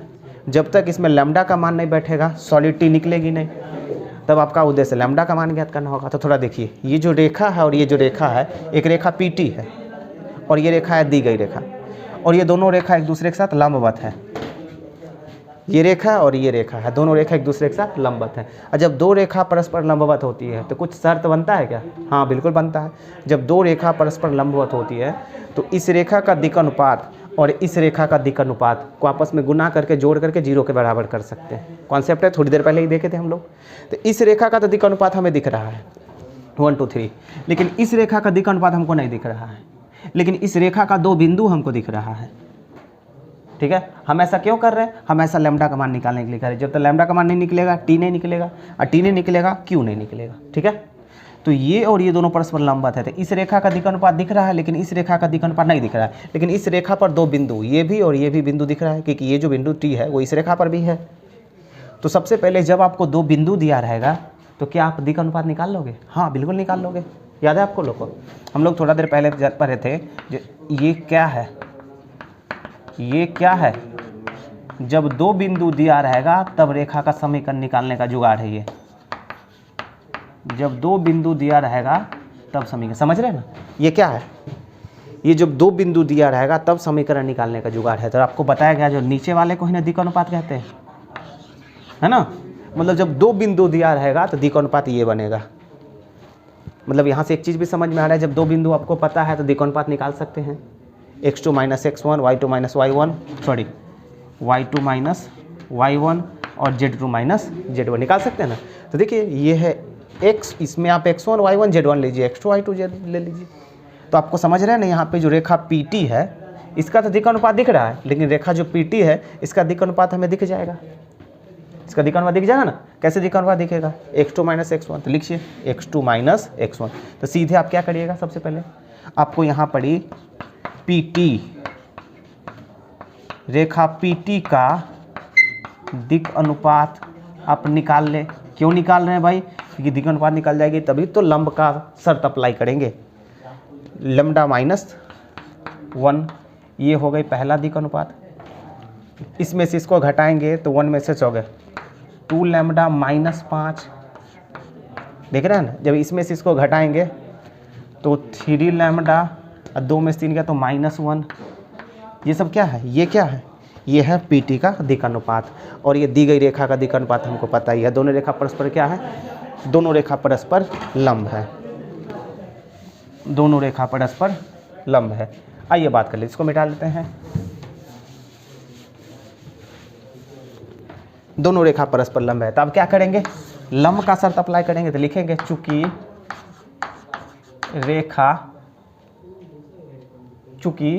रेखा PT तथा दी गई रेखा परस्पर लंब है, परस्पर लंब है, इसीलिए क्या अप्लाई होगा, दोनों का दिक् अनुपात, इसका दिक् अनुपात ये और ये दोनों गुना होगा, 1 गुने लैम्डा माइनस 1 प्लस 2 गुने 2 लैम्डा माइनस 5 प्लस 3 गुने 3 लैम्डा माइनस 1। अब बराबर में क्या लिखेंगे 0। ये लंब का शर्त है, जैसे ऐसा करेंगे तो लैम्डा का मान निकल जाएगा। बताओ लैम्डा माइनस 1 इधर कितना हो जाएगा 4 लैम्डा माइनस 10 और 9 लैम्डा माइनस 3 बराबर 0। सारे लैम्डा वाले को एक साथ कर लो, 14 लैम्डा और माइनस 1 माइनस 10 माइनस 13 3 माइनस 14 उधर जाएगा प्लस 14। लैम्डा का मान आपको नहीं लग रहा है 1 निकलेगा, समझ रहे हैं क्या। लैम्डा का मान निकालने का क्या जुगाड़ है, सो अपना मन से जो लैम्डा माने थे उसका मान निकल गई। लैम्डा का मान क्या निकला 1। जैसे लैम्डा का मान निकल गया, लैम्डा का मान निकालने के लिए एक शर्त चाहिए, वो शर्त दिया हुआ था लंबवत का। जैसे लैम्डा का मान निकल गया अब टी निकल जाएगा, समझ रहे हैं ना। तो लिखेंगे ना इसीलिए अतः टी का नियामक। तो टी का नियामक देखिए, जब भी किसी 3D में कोई बिंदु लिखेंगे तो आप 3 लकीर मारेंगे लिखने के लिए, समझ गया ना। किताब बुक्स में देखेंगे आपको बहुत इस्तेमाल किया, बराबर का सिंबल नहीं इस्तेमाल करेंगे, 3 लकीर देंगे। तो 3 का नियामक, टी का नियामक। तो टी का नियामक कितना होगा लैम्डा, लैम्डा की जगह पे 1, इसमें 2 लैम्डा मतलब 1 बैठाएंगे तो 2 एकम 2 1 3 और यहाँ पे बैठाएंगे 1 तो ये कितना हो जाएगा 5। ठीक है, निकल गई, लैम्डा का मान बैठा कर काम हो गया। तो ये किसका मान निकला, ये मध्य बिंदु टी निकल गई। ये पी हमको पता था, टी निकल गई, तो क्या क्यू निकलना आसान हो जाएगा, हम जानते हैं, क्योंकि ये जो टी है वो पी क्यू का मध्य बिंदु है। और मध्य बिंदु का निकालने का क्या नियम होता है, बीच वाला बिंदु कैसे निकलती है, दोनों को जोड़ के और 2 से भागा दे देंगे तो बीच वाला निकल जाएगा। दोनों को जोड़ के आधा कर देनी है, मतलब 1 को और अल्फा को जोड़ करके आधा करोगे तो इसके बराबर आएगा, 6 को और बीटा को जोड़ करके आधा करोगे तो इसके बराबर लिखोगे, 3 को और गामा को जोड़ करके आधा करोगे तो इसके बराबर लिखोगे, और इसका मान ऑलरेडी निकल चुका है, समझे ना। तो अब हम क्या करते हैं, बारी बारी से अल्फा यहाँ पे लिखेंगे। चूँकि टी जो है वो पी क्यू का मध्य बिंदु है, इसीलिए बताए क्या होगा सर 1 प्लस अल्फा को जब आधा करेंगे तो किसके बराबर लिखेंगे 1 के बराबर लिखेंगे ना। फिर 6 प्लस बीटा को जब आधा करेंगे जोड़ करके तो किसके बराबर लिखेंगे 3 के बराबर लिखेंगे। और 3 प्लस गामा को जब जोड़ करके आधा करेंगे तो किसके बराबर लिखेंगे 5 के बराबर लिखेंगे। और देखिएगा आपको यहाँ से अल्फा का मान निकल जाएगा, 2 कम 2 में से गया तो 1, यहाँ से बीटा का मान कितना निकलेगा 3 दूनी 6 में से 6 गया 0, और गामा का मान कितना निकलेगा 5 दूनी 10 में से 3 गया तो 7। क्या अल्फा बीटा गामा निकल गया, इसी अल्फा बीटा गामा को प्रतिबिंब कहेंगे, है ना। अब अंत में लिख दीजिए अतः प्रतिबिंब Q का नियामक का बता दीजिए क्या 1 0 और 7, समझ गए। तो किसी बिंदु का किसी रेखा में प्रतिबिंब कैसे निकालते हैं समझ गए, उसके लिए मध्य बिंदु निकालना पड़ता है और 1-2 कॉन्सेप्ट का इस्तेमाल करनी पड़ती है, कोई दिक्कत नहीं। तो ऐसा भी संभावना रहता है सवाल पूछने के एग्जाम में, आप देख लेंगे शायद आपकी हेल्प हो जाए गौर से। ये देखिए ऐसा भी सवाल पूछता है, ये भी देखिए ऐसा भी पूछा जाता है। सवाल है जो बिंदु ये 1 2 -4 बिंदु ये से जाने वाली और दोनों रेखाओं ये और ये पर लंब रेखा का सदिश समीकरण पूछा जा रहा है। क्या पूछा जा रहा है, रेखा का सदिश समीकरण। इस बिंदु से जाने वाली और दोनों रेखा जो दिया गया है उस पर लंब रेखा का सदिश समीकरण ज्ञात कीजिए। मतलब मुझे क्या पूछ रहा है, सबसे पहले प्रश्न में देखिए, ये भी एक लॉन्ग टाइप का सवाल रहता है, बहुत अच्छे से पूछा जाता है। आपको पूछा जा रहा है रेखा का सदिश समीकरण, आपको पूछा जा रहा है रेखा का सदिश समीकरण, लेकिन वो कैसा रेखा का सदिश समीकरण पूछा जा रहा है, जो रेखा इस बिंदु से जाती है और इस पर लंब है। समझ रहे हैं आप, कैसा रेखा का समीकरण पूछा जा रहा है सदिश समीकरण, ऐसा रेखा का सदिश समीकरण पूछा जा रहा है जो रेखा इस बिंदु से गुजरती है, मतलब जिसका समीकरण आपको पूछा जा रहा है वो इस बिंदु से गुजरेगी और इन दोनों पर लंब होगी, मतलब दोनों पर 90 डिग्री कोण बनाएगी। सही है। तो अब सबसे पहले सोचेंगे जो रेखा का समीकरण पूछा जा रहा है, हमको रेखा का सदिश समीकरण पूछा जा रहा है, तो रेखा के सदिश समीकरण ज्ञात करने के लिए क्या होता है फॉर्मूला। रेखा का सदिश समीकरण के कितने रूप होते हैं, रेखा के सदिश समीकरण कितने रूपों में हम ज्ञात कर सकते हैं, 2 रूपों में रेखा का सदिश। लेकिन खासकर यहाँ जो रेखा का सदिश समीकरण पूछ रहा है इसमें कह रहा है क्या, ये जो रेखा है वो इस बिंदु से जा रही है, मतलब जिस रेखा का सदिश समीकरण आपसे पूछा जा रहा है उस रेखा का बिंदु आपको दे रखा है, एक बिंदु, मतलब जिस रेखा का समीकरण आप ज्ञात करेंगे उसका एक बिंदु पता है। और रेखा का सदिश समीकरण का फॉर्मूला ये होती है, a बराबर लैम्डा बी, याद है आपको। और इसमें आपको पता होना चाहिए इसी a को हम लोग कहते हैं बिंदु और इस b को हम लोग कहते हैं समांतर सदिश। सही है। और इसी समांतर सदिश के घटक को हम लोग कहते हैं दिक् अनुपात। अरे भाई इसी समांतर सदिश के घटक को दिक् अनुपात कहते हैं, जिसको हम लोग ए बी सी से सूचित करते होंगे, अलग अलग तरीका सूचित करते हैं। ठीक है, ध्यान से देखिएगा।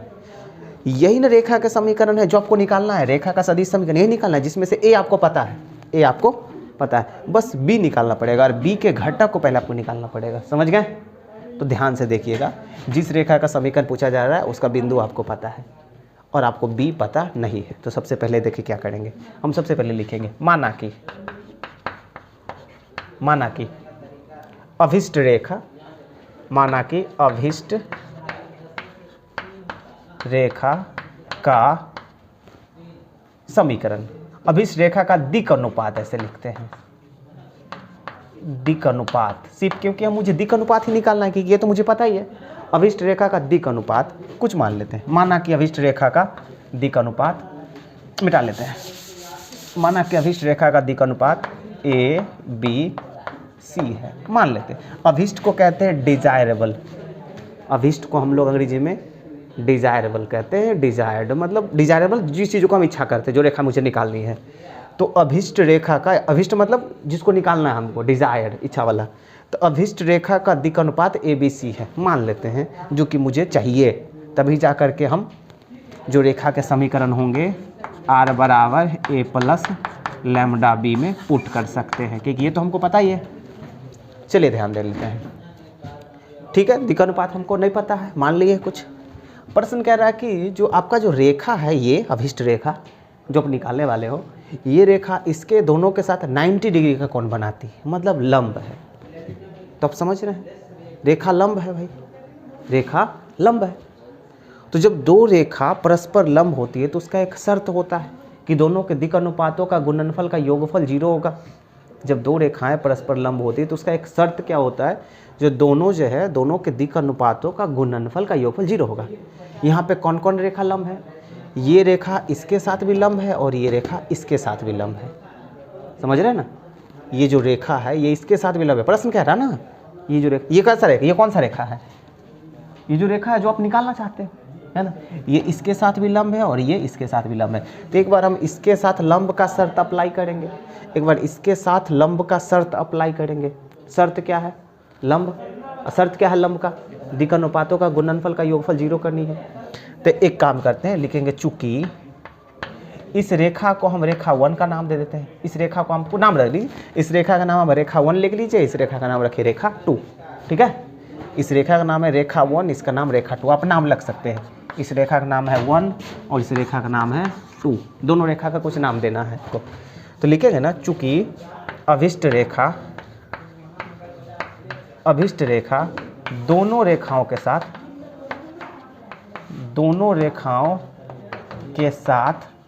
लंब है। दोनों रेखाओं के साथ क्या है, आपका जो अभिष्ट रेखा है, जो रेखा आप निकालना चाहते हो, दोनों रेखा के साथ लंब है। मतलब बारी बारी दोनों के साथ हम लंब का कॉन्सेप्ट अप्लाई करेंगे। ये है अभिष्ट रेखा का दिक् अनुपात। तो एक बार इसका दिक् अनुपात इसके दिक् अनुपात को गुना करेंगे, तो करिए 3a माइनस 16b 7c और इसको 0 के बराबर करेंगे। इसको आप समीकरण 1 लिख लें, ये जो है इस पर भी लंब है, तो इसके साथ भी हम वही अप्लाई करेंगे। 3a plus 8b minus 5c, और बराबर में क्या करना है हमको 0। इसको समीकरण 2 लिख दिया। आपको पता है आपको ABC ही चाहिए था, ध्यान है ना।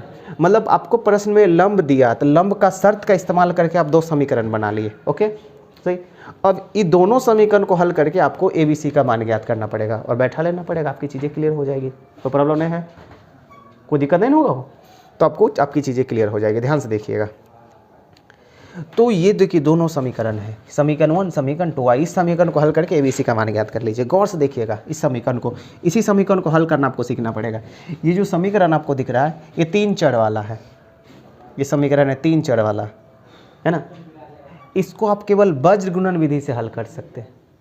3 चर वाला समीकरण है और 2 समीकरण है। अगर 2 चर वाला रहता, 2 चर वाला ABC 3 चर वाला है ना, अगर 2 चर वाला होता तो आप इसको प्रतिस्थापन से हल कर लेते, जैसे आप लोग हल करते हैं समीकरण 1 में दूसरी गुना वुना करने पर। लेकिन ये 3 चर वाला है, आप इसको केवल और केवल वज्र गुणन विधि से ही हल कर सकते हैं। समझ गए ना, वज्र गुणन विधि, समझिए क्रॉस मल्टीप्लिकेशन, क्रॉस मल्टीप्लिकेशन। तो आप इसे वज्र गुणन विधि से हल करना पड़ेगा। क्या वज्र गुणन विधि पता है क्या होता है?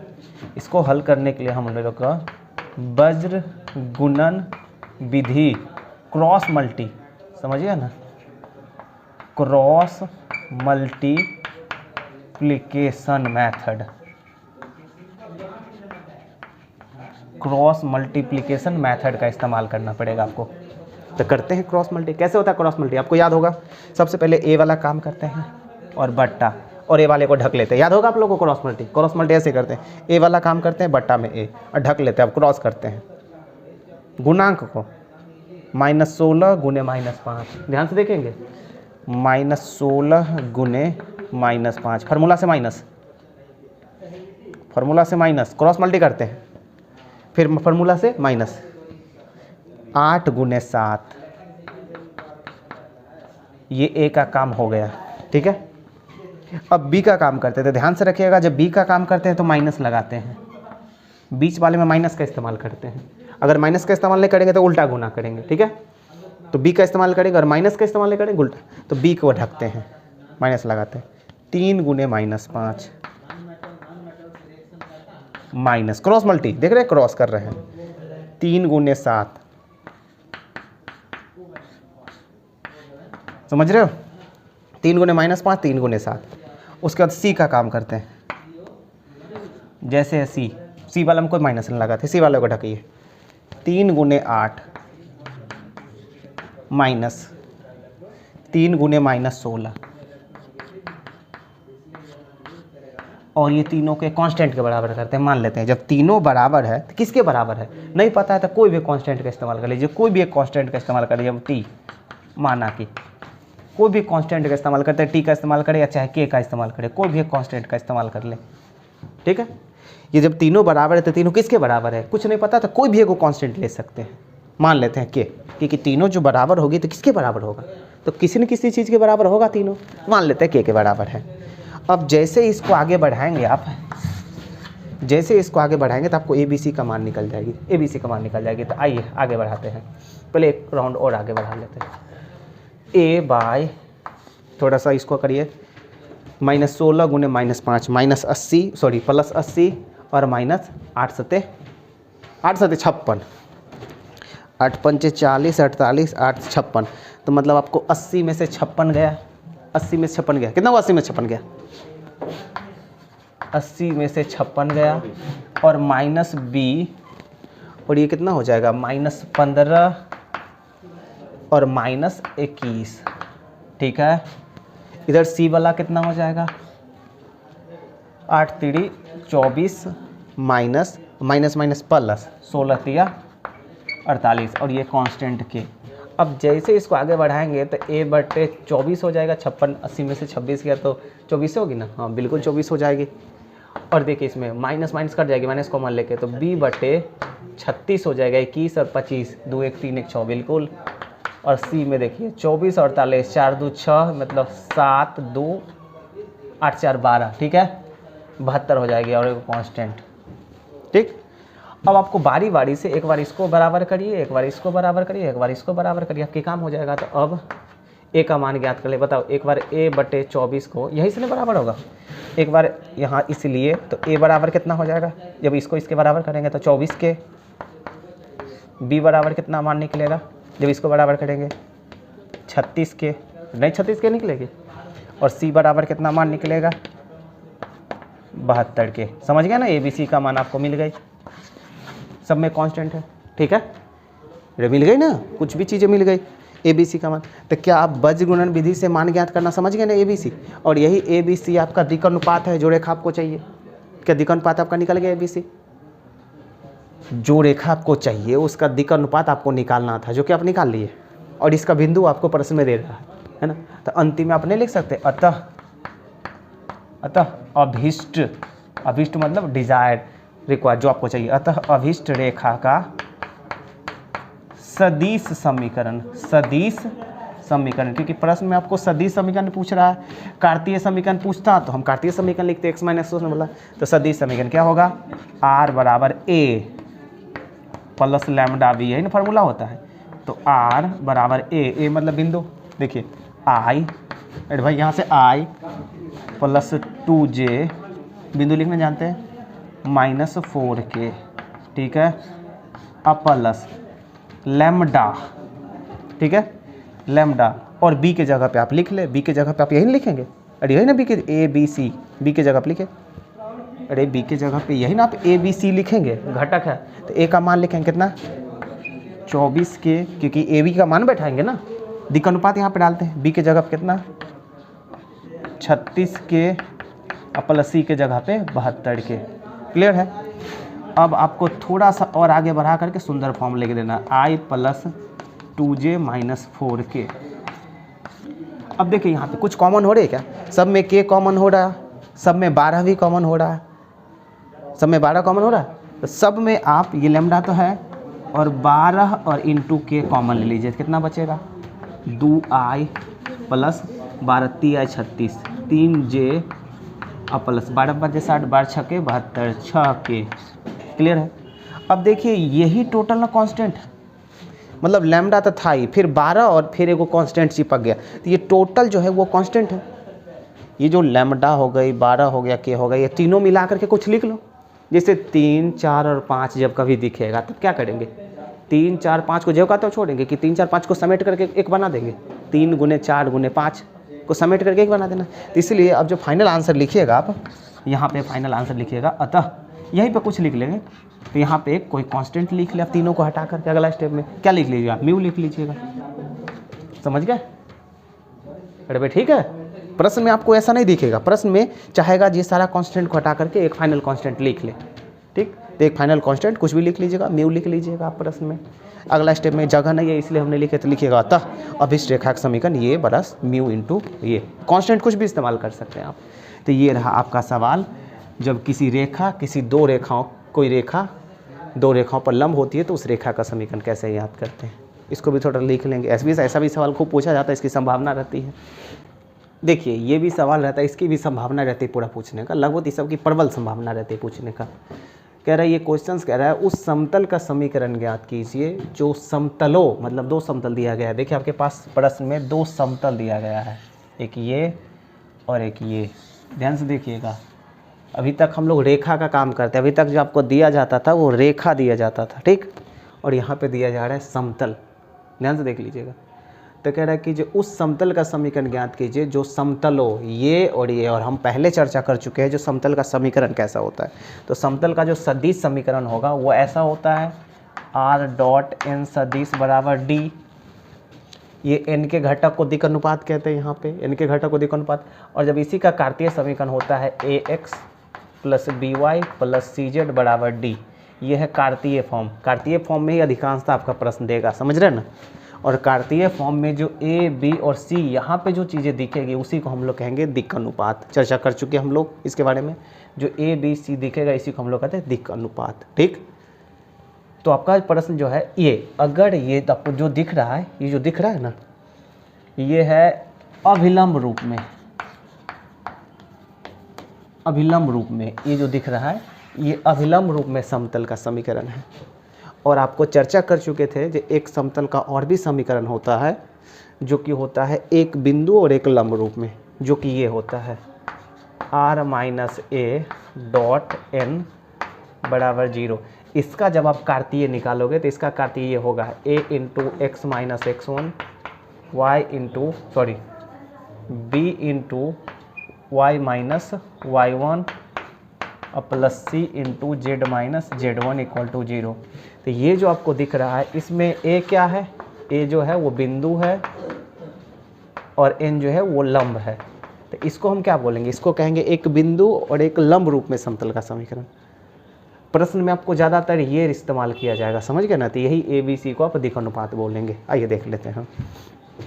तो प्रश्न में पूछा जा रहा है जो उस समतल का समीकरण ज्ञात कीजिए जो इस समतल और इस समतल के प्रतिच्छेदन से जाता है और बिंदु इससे जाता है। अच्छा गौर से देखिएगा, मतलब दो समतल के प्रतिच्छेदन से जाने वाला समतल का समीकरण पूछा जा रहा है आपसे।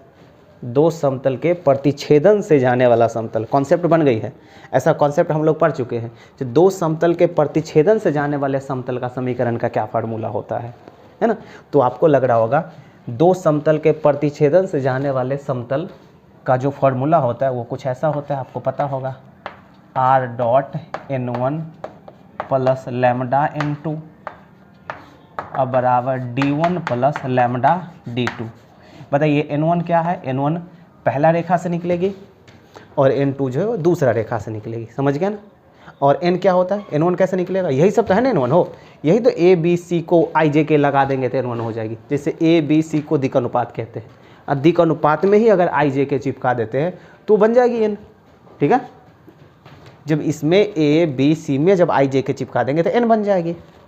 चलिए, तो n1 और n2 निकलेगी दोनों समतल के समीकरण से, और d1 और d2 बराबर के दूसरी तरफ ला। जैसे यहाँ पे देखो -4 है, उधर जाएगा तो d1 हो जाएगा, ये d2 हो जाएगी, ठीक। तो ये जो है आपका फार्मूला है। कैसा फार्मूला है ये, मतलब दो समतलों के प्रतिच्छेदन से जाने वाली समतल का समीकरण। ये क्या है, दो समतलों के प्रतिच्छेदन से जाने वाली समतल का समीकरण का फार्मूला है। देख लीजिए, आपको इसी फार्मूला में चीज़ें बैठानी पड़ेगी। तो आपका प्रश्न पूछ रहा है, ये आपके प्रश्न में जो पूछा जा रहा है वो ये है, दो समतल के प्रतिच्छेदन से जाने वाली समतल। लेकिन आपको प्रश्न में एक और चीज़ दे रखा है जो ये बिंदु से जाती है। मतलब आपका जो समतल है वो इन दोनों के प्रतिच्छेदन से जाती है और साथ ही साथ इस बिंदु से भी होकर जाती है। ये बहुत बढ़िया चीज़ हो गई, ये चीज़ें मिल गई, काफ़ी काम आ जाएगा आपको। समझ गए सवाल, मतलब आपका जो समतल है वो दोनों समतल के प्रतिच्छेदन से भी जाती है और साथ ही साथ इस बिंदु से भी होकर गुजरती है। आइए हम इसको कैसे देखते हैं। सबसे पहले तो हम फार्मूला में बैठा लेंगे। तो फार्मूला जो चीज़ हमको निकालना होता है उसको हम अभिष्ट नाम देते हैं, अभिष्ट, है ना। तो हम ऐसा लिख लेते हैं, माना कि अभिष्ट समतल का समीकरण। अभिष्ट मतलब जो चीज़ आपको पूछा जा रहा है, अभिष्ट समतल का समीकरण। तो क्या होगा, r(n1). तो बताइए n1 ये यहाँ से निकलेगा, देखो 4 को उधर भेज देंगे, n1 कितना होगा 3i plus -j plus 2k। समझ रहे हैं आप मेरी बातों को अच्छे से, बिल्कुल समझ रहे हैं कि भाई i j के चिपकाओगे ना, 3i कुछ नहीं तो 1 - 1j और 2k, और ये 4 उधर जाकर तो माइनस, ये d1 का काम करेगा, ठीक है। अरे इसमें से d1 कितना निकलेगा, इसमें से d1 निकलेगा ना 4, और यहाँ से d2 कितना निकलेगा, d2 निकलेगा ना 2, नहीं उधर जाएगा d2 2। तो ये निकल गया, ये हुआ n1। अब प्लस लैम्डा n2, n2 कितना हो जाएगा भाई, यहाँ से 1 मतलब i प्लस j और प्लस k, देख रहे हो आप। अब आप इसको ऐसे ब्रैकेट घेर ले, सुंदर लगेगा। देखिए यही है n1 और ये जो है वो n2 है और ये लैम्डा है। देखिए सेम टू सेम फार्मूला बैठ रहा है। अब बराबर d1, d1 मतलब 4 प्लस लैम्डा d2 मतलब 2 लैम्डा। d2 के साथ लैम्डा चिपकाएंगे तो 2 के साथ लैम्डा चिपकाएंगे। समझ रहे हैं आप मेरी बातों को, अच्छे से समझ रहे हैं चीज़ों को समझ रहे हैं। अब गौर से देखिए तो आपके समतल का समीकरण यही होगा, यही पूछा जा रहा है। आपको नहीं लग रहा इसमें अगर लैम्डा का मान मुझे निकल गई, अगर मुझे लैम्डा का मान निकल गया, अगर मुझे लैम्डा का मान निकल गया तो ये पूरा समेट करके एक हो जाएगा। जैसे लैम्डा का मान निकलेगा तो इससे गुना हो जाएगा और ये पूरा समेट करके एक बन जाएगा। तो आपका प्रश्न इस रूप में आ जाएगा। ठीक है, आपका प्रश्न इस रूप में आ जाएगा, नहीं आ जाएगी? अगर आप लैम्डा का मान निकाल लेते हो तो ये पूरा समटा जाएगा, उधर वाला भी समटा जाएगा, तो आपका प्रश्न इस रूप में आ जाएगा बिल्कुल। आर तो बगल में है ही। क्लियर है? तो आपका उद्देश्य सिर्फ लैम्डा का मान ज्ञात करने के लिए होना चाहिए, समझ गए ना? लैम्डा का मान। अब देखिए लैम्डा का मान कैसे ज्ञात होगा? कुछ और दे रखा है, हाँ मेरा प्रश्न में कुछ और दे रखा है। मेरा प्रश्न जो ये दोनों समतल के प्रतिच्छेदन से गुजरती है उसका फार्मूला अप्लाई कर चुके हैं, साथ ही साथ कुछ और चीज़ का इस्तेमाल करनी है कह रहा है। साथ ही साथ मेरा जो समतल है, ये जो चीज़ हम निकाल रहे हैं वो इस बिंदु से भी होकर गुजरती है। एक बिंदु दे रखा है और जब आपको कोई बिंदु दिया है इसका मतलब एक्स वाई जेड दिया। अगर आपको बिंदु दिया मतलब एक्स वाई जेड दिया, एक्स वाई और जेड दे दिया। तो आपका जो समतल है ये इस बिंदु से भी गुजरती है, मतलब आप इस समतल में इस बिंदु का मान बैठा सकते हो कि किसी से गुजरती है, तो आप इससे आप मान बैठाएंगे। तो x के जगह पे ये, y के जगह पे z के जगह, लेकिन इसमें तो कहीं x y z दिख ही नहीं रहा है, लेकिन दिख रहा है r में ही x y z छुपा हुआ होता है, आपको बता चुके हैं। r में छुपा होता है x y z, समझ रहे हैं? तो r को ही x y z कहते हैं। तो अब r का मान पुट कर लेते हैं। r का मान आपको पता होना चाहिए, r क्या होता है? सो r वेक्टर जो होता है वो यही होता है ना, X I plus Y Z plus Z K. ये r जो है पोजीशन वेक्टर है चर बिंदु का, स्वतंत्र बिंदु का। तो अब r का मान बैठा लेंगे तो क्या होगा? X I plus Y Z plus Z K, Y J plus Z K, और बाकी सब जो है मान बैठाएंगे। 3i minus J plus 2k plus lambda I J K अब 4 प्लस 2 लैम्डा। आप जब इसको आगे बढ़ाएंगे देखेंगे आई एक्स वाई जेड का मान बैठा लेंगे, लिखेंगे ना, चूंकि आपका बिंदु 2 2 1 से गुजरती है तो बैठाएंगे, लिखेंगे ना, चूंकि यहाँ पे हम प्रश्न से लिख देंगे, बगल में आप प्रश्न से लिख देंगे तो काम चल जाएगा। मतलब आप जो एक्स वाई जेड के जगह पे मान बैठाएंगे वो प्रश्न से ही नहीं बैठाएंगे, तब बगल में प्रश्न से लिख दें हिंट बॉक्स में, तो 2 बैठाएंगे। एक्स के जगह पे कितना? 2i प्लस 2j, वाई के जगह पे 2 और प्लस जेड के जगह पे k 1 के।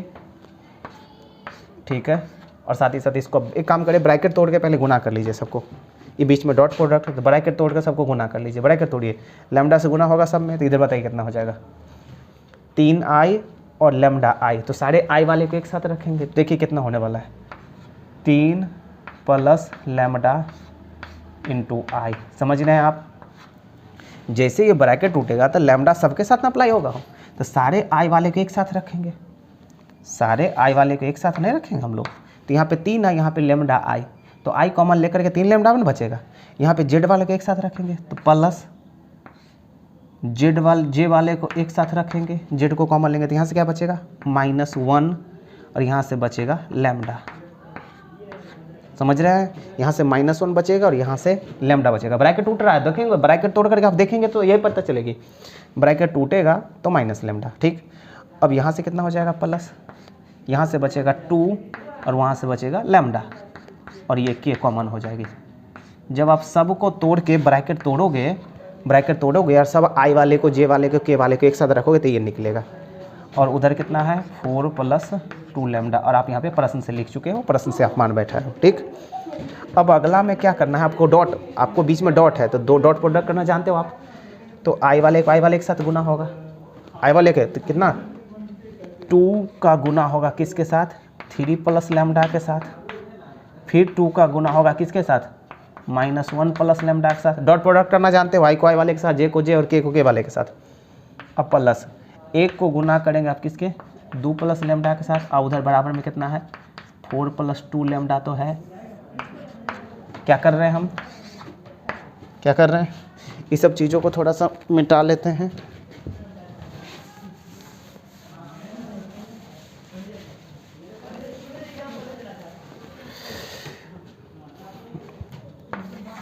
मिटा लेते हैं। अब देखिए आराम से यहाँ से लैम्डा का मान निकल जाएगा, बताए कितना हो जाएगा जब ब्रैकेट तोड़ेंगे? 6 प्लस 2 लैम्डा, ठीक है, -2 प्लस 2 लैम्डा,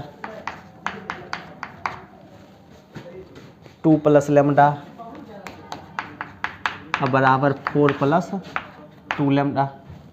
अब सारे लैम्डा वाले के एक साथ 2 लैम्डा 4 लैम्डा, एक 5 लैम्डा। 6 में से 2 गया 4 और 4 आ 2 6। इधर कितना है 4 + 2 लैम्डा। अब बताइए 5 में से 2 लैम्डा गया तो कितना होगा 3 लैम्डा, और 4 में से 2 गया तो कितना -2। गौर से देख रहे हैं, सही है। 2 कट करके कितना हो जाएगा 3 लैम्डा, ठीक है। 6 2 8 में से 2 गया तो 6, सही बात है। तो बड़ी आराम से काम कर सकते हैं। लैम्डा बराबर कितना हो जाएगा -2/3। क्या लैम्डा का मान निकल गई? और हम लोग लैम्डा का मान ही निकाल रहे थे। अब अगर लैम्डा का मान निकल गई है तो मेरा तो प्रश्न कौन है? मेरा जो अभिष्ट समतल का समीकरण है वो ये है ना। मेरा जो अभिष्ट समतल का समीकरण है वो यही है ना। इसी में हम लैम्डा का मान पुट करना चाह रहे हैं, ठीक है। इसी में हम लैम्डा का मान पुट करना चाह रहे हैं। या तो आप इसमें लैम्डा का मान पुट करो या आप इसमें लैम्डा का मान पुट करो, समझ गए ना। अगर आप इसमें लैम्डा का मान पुट करते हो तो आपको सदिश समीकरण मिलेगा, क्योंकि प्रश्न में हमको सिर्फ उस समतल का समीकरण पूछ रहा है, सदिश और कार्तीय का नाम नहीं लिया है। तो या तो आप लैम्डा का मान इसमें पुट करो या लैम्डा का मान इसमें पुट करो, समझ गए ना। लैम्डा का मान कहीं पुट कर सकते हो, इसमें या इसमें, ठीक है।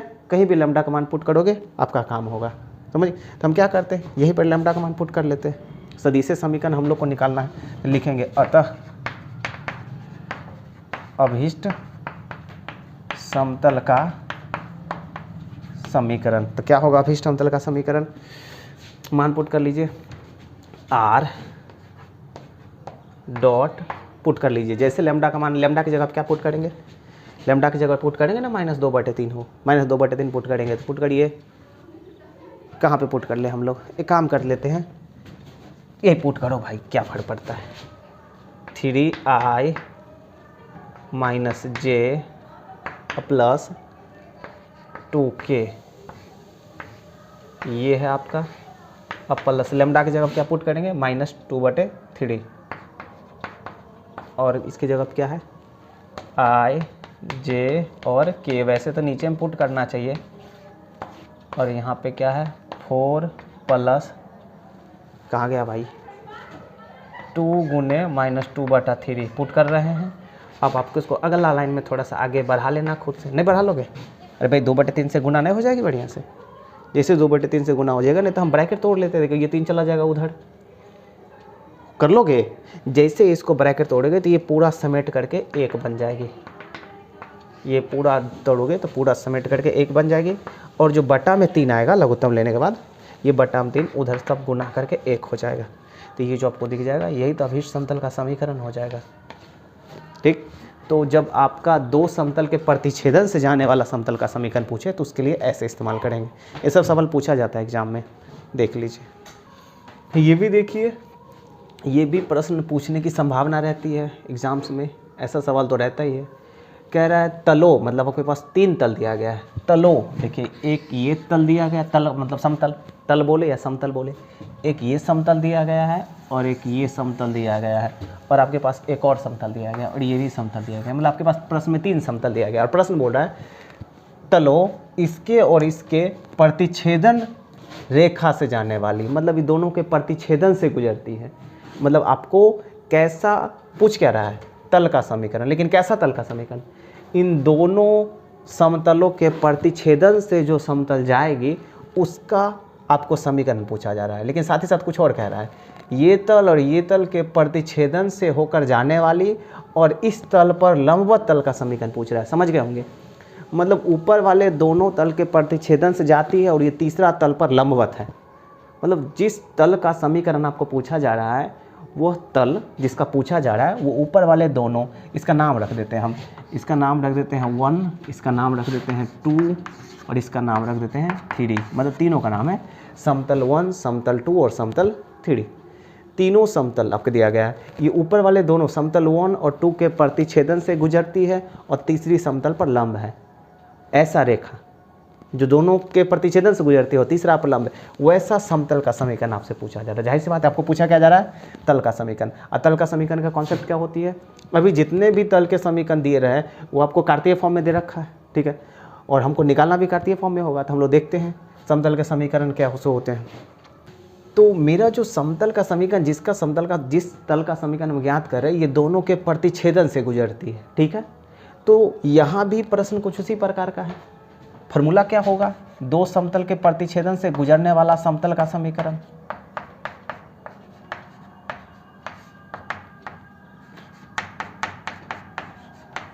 ये सदिश समीकरण के बारे में चर्चा करें, यही फॉर्मूला होता है। दो समतलों के प्रतिच्छेदन से जो समतल गुजरते हैं उसका समीकरण यही होता है। अभी तंत्र पहले फॉर्मूला देखे थे थोड़ी देर पहले। तो इसमें से n और n2 बैठाना पड़ेगा। देखिए यहाँ से तो d1 तो दिख रहा है, d1 और d2 तो दिख ही रहा है। n1 मतलब i j के चिपका देंगे तो n1 हो जाएगा, i j के उसमें चिपका देंगे तो n2 हो जाएगा। तो क्या हम अभीष्ट समतल का समीकरण यही होगा ना, यही नहीं पूछ रहा है दोनों के प्रतिच्छेदन से गुजरने वाली। तो सबसे पहले हम मान लेते हैं, माना कि अभीष्ट समतल का समीकरण, अभीष्ट समतल कैसा है, प्रतिच्छेदन से गुजरने वाले। तो लिख लेते हैं r dot n1, n1 बैठाइए i j के plus lambda, n2 बैठाइए 2i 3j 4k और बराबर d1 मतलब 1 प्लस लैम्डा मतलब 5 लैम्डा। यही मेरा जो है अभीष्ट समतल का समीकरण, यही मुझे चाहिए। लेकिन इसमें लैम्डा का मान ज्ञात किए, मेरा काम हो गया। ठीक है, जैसे लैम्डा का मान ज्ञात करेंगे चीज़ें क्लियर हो जाएगी, कोई प्रॉब्लम्स नहीं होना चाहिए। जैसे लैम्डा का मान ज्ञात करेंगे चीज़ें क्लियर हो जाएगी। आइए बात करते हैं अब। अरे लाइट कट गई हो। अब इसी में लाइट कट गई थी, इसी में लैम्डा का मान पुट करेंगे और लैम्डा का मान पुट करने के बाद जो आएगी अभीष्टम। लेकिन लैम्डा का मान ज्ञात करने के लिए कुछ दिया गया है। अब कह रहा है जो आपका जो अभीष्ट समतल है वो इस पर लंबवत है। मेरा जो अभीष्ट समतल है जिसको हम निकाल रहे हैं वो समतल 3 के साथ लंबवत है। और लंबवत का कॉन्सेप्ट हम जानते हैं, लंबवत का कॉन्सेप्ट हम जानते हैं। क्या कॉन्सेप्ट होती है भाई, लंबवत का कॉन्सेप्ट क्या होती है, जो इसका दिक् अनुपात और उसके दिक् अनुपात को गुना करके 0 के बराबर करेंगे। तो इसका तो दिक् अनुपात मुझे दिख रहा है 1 -1 1, लेकिन इसका दिक् अनुपात नहीं दिख रहा है। दिक् अनुपात मतलब i j और k का जो गुणांक होगा उसी को दिक् मतलब r के बगल में जो n होगा i j k का गुणांक, उसी को दिक् अनुपात कहेंगे। सही है, तो सबसे पहले इसका दिक् अनुपात निकालना पड़ेगा हमको। देखिए दिक् अनुपात हम निकालते हैं, ब्रैकेट तोड़िए। जैसे ब्रैकेट तोड़ेंगे सारे i वाले के एक साथ, कितना होगा 1 + 2 लैम्डा इंटू आई। गौर से देखेंगे, ब्रैकेट तोड़ के सारे i वाले को एक साथ कॉमन लेंगे। यहाँ से j वाले को 1 + 3 लैम्डा, ये j वाला है कॉमन लेंगे, j k ब्रैकेट कॉमन है 1 + 4 लैम्डा। ब्रैकेट तोड़ेंगे तो ये क्या हो गई है k। देखिए सुंदर फॉर्म में 1 + 5 लैम्डा। समझ रहे हैं आप। अब वैसे ब्रैकेट तोड़े सारे i वाले को j वाले k वाले के एक साथ रखें। अब ये जो दिख रहा है जो गोल घेरा में आपको, यही तो दिक् अनुपात है ना, ये दिक् अनुपात है अभीष्ट रेखा का। और मेरा जो अभीष्ट रेखा है, अभीष्ट समतल है वो समतल 3 के साथ लंबवत है। ये जो समतल है वो तीसरा समतल के साथ लंबवत है। और लंबवत का कॉन्सेप्ट हम जानते हैं कि दोनों के दिक् अनुपातों का गुणनफल का योगफल 0 करना पड़ेगा। तो हम लिखेंगे चूंकि अभीष्ट समतल समतल 3 के साथ लंब है, ऐसा लिख सकते हैं हम, लंब है। इसीलिए लंब का कॉन्सेप्ट इस्तेमाल करेंगे। क्या होगा, इसका दिक् अनुपात इसका दिक् अनुपात 1 है तो 1 का गुना होगा 1 + 2 लैम्डा के साथ, इसका गुना फिर -1 का गुना होगा 1 + 3 लैम्डा, संगत के साथ गुना होती है, प्लस फिर 1 का गुना होगा 1 + 4 लैम्डा के साथ, और ये 0 के बराबर होगा। जैसे आगे बढ़ाएंगे लैम्डा का मान निकल जाएगा। बताइए 1 + 2 लैम्डा ब्रैकेट टूटेगा, -1 और -3 लैम्डा, माइनस आगे में 1 + 4 लैम्डा = 0। जैसे आगे बढ़ाएंगे लैम्डा का मान निकलेगा 2 लैम्डा 4 लैम्डा, 6 लैम्डा में से 3 लैम्डा गया तो 6 लैम्डा, 1 1 2 में से 1 गया। देखो ये 1 1 कटेगी, ये 1 मतलब बराबर 1, तो यहाँ पे लैम्डा बराबर 1/6 आपको दिख रहा है। ठीक है ना, क्योंकि ये दोनों तो चला जाएगा तो बचेगा ये 1, ये 4 2 6 में से 3 गया तो 6। देखो क्या भाई लैम्डा कहाँ गया, 4 लैम्डा 2 लैम्डा, 6 में से 3 गया तो 3 लैम्डा होगी ना, 1/3। ठीक है। और यहाँ पे बाकी कट कर कुल मिला करके मुझे लैम्डा का मान निकल गया 1/3। अब यही लैम्डा जैसे ही अभिष्ट में पुट कर लोगे आपकी काम तो हो गई। अरे यही ना लैम्डा का मान बैठाना है। अब आप क्या करो, अब सीधे लिख सकते हैं, अतः अभिष्ट समतल का समीकरण, अभिष्ट समतल का समीकरण पुट कर लेंगे। आर डॉट लैम्डा का मान पुट कर ले 1 + 2 गुने 1/3 इंटू आई प्लस, और क्या पुट करेंगे 1 + 3 इंटू 1/3 जे, लैम्डा की जगह से पुट हो रही है, प्लस 1 + 4 इंटू 1/3, लैम्डा का मान पुट हो रही है, इंटू के, और बराबर में क्या है 1 + 5 गुने लैम्डा की जगह 1/। क्या आप इसको बढ़ा लेंगे, क्या आप इसको बढ़ा लेंगे तो आपकी चीज़ें क्लियर हो जाएगी। बढ़ाएंगे तो कितना हो जाएगा, ये कितना हो जाएगा 3 एकम 3, 3 एकम 3 2 5/3 आई, ठीक है, 3 एकम 3 2 5/3 आई, प्लस ये कट करके आपको 1 हो जाएगी, तो कितना हो जाएगा ये सीधे 1 और 1 2j, और ये क्या हो जाएगा, ये क्या हो जाएगी भाई 3 एकम 3 और 4 7/3 के, और ये कितना हो जाएगा 3 एकम 3 और 5 8/3। हमें अगर आप कॉमन लेकर के या उसको हटाते हो 3 को, भिन्न का जोड़ करके 3 को काटते हो तो कितना बचेगा 5i, ये 3 दूनी 6j और प्लस 7k, और इधर 8k की 3 तो कट जाएगी ना, जैसे इधर भिन्न का जोड़ करेंगे तो 3 कट जाएगी, आपको ये मिलेगा। यही तो आपका अभिष्ट समतल का समीकरण है, ये सदिश समीकरण है। जैसे ही r को हटा के x y z चिपका देंगे तो वो बन जाएगी कार्तीय समीकरण, समझ रहे हैं। जैसे ही 5 को हटा के, जैसे 5x + 6y और + 7z गुना कर लेंगे 8, ये कार्तीय समीकरण बन जाएगा। प्रश्न कोई भी हो, आंसर किसी रूप में भी हो सकता है, तो ये भी सवाल पूछा जा सकता है एग्जाम में। लिखेंगे, देखिए ये भी सवाल रहता है, ये काफ़ी इजी है लेकिन इसका भी संभावना रहती है पूछने का। 2 समतल दिया गया है, कह रहा है कि जो समतलों जिसके सदिश समीकरण निम्नलिखित है कि बीच का कोण ज्ञात कीजिए। मतलब आपको 2 समतल दिया गया है, जाहिर सी बात है दोनों समतल को देखने से आपको लग रहा होगा क्या ये दोनों समतल सदिश रूप में दिया गया है, और ये जो है ये n1 का काम करेगा मेरा, ये n1 का काम करेगा, और ये किसका काम करेगा, ये जो है ये n2 का काम करेगा। तो आपके पास 2 समतल दिया गया है, समझिएगा ना, और दोनों समतल का सदिश रूप में दोनों समतल दिया गया है, और प्रश्न पूछा जा रहा है जो दोनों समतल के बीच का कोण ज्ञात करिए। काफ़ी इजी सवाल होता है। 2 समतलों के बीच का कोण का फार्मूला पता होना चाहिए आपको। इसका फार्मूला होता है cos थीटा बराबर n1 इंटू n2 बटे n1 का मॉड परिमाण और n2 का परिमाण। इसमें कोई लोचा नहीं है, ये सवाल आप खुद से बना लेंगे, ठीक है। ऐसा पूछा जाता है, आप यहाँ से n1 निकालो, यहाँ से n2 निकालो, जबकि दिख ही रहा है, निकालने की तो ज़रूरत है ही नहीं, और इसको आराम से बैठा देंगे, क्या काम हो जाएगा। तो लिखेंगे ना, चूँकि cos थीटा बराबर आपको n1 dot n2 by n1 into n2 का मॉड। अब आराम से मान बैठा लोगे आप, n1 n2 को गुना कर लो, 2 तिया 6 -6 -3 + 5 15, सॉरी -15, और नीचे में सबका परिमाण आपस में कर लोगे। इसका परिमाण कितना हो जाएगा भाई 2 दूनी 4, सॉरी 2 दूनी 4 और +4 और +9, और इसका परिमाण कितना हो जाएगा 9 + 9 और +25। और बड़े आराम से काट करके जोड़ घटाव करके बड़े आराम से काम कर सकते हैं, कोई दिक्कत नहीं होगी, दिक्कत नहीं होना चाहिए। तो ये निकल गया आपका दोनों समतल के बीच का कोण, कोई दिक्कत नहीं होना चाहिए। दोनों को मॉड वाले को गुना, दोनों जो है रूट वाले को आप गुना कर लीजिएगा। देखिए ये भी सवाल एक पूछा जाता है, ये भी सवाल पूछा जाएगा आपको, ऐसा भी पूछने की संभावना रहती है। उस तल का समीकरण ज्ञात कीजिए जिसमें बिंदु ये अंतःविष्ट है। मतलब ऐसा तल का समीकरण पूछ रहा है, आपको पूछ रहा है तल का समीकरण, ऐसा तल का समीकरण पूछ रहा है जिसमें ये बिंदु है उपस्थित।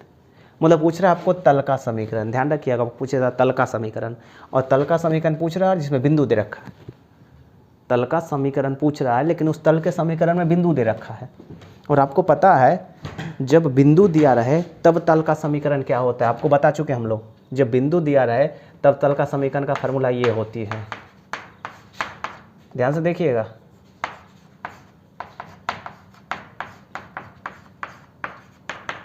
ये होती है इक्वल टू 0।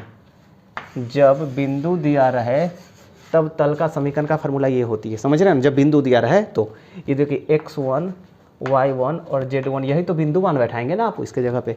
और ये ABC क्या है, वो दिक् अनुपात है।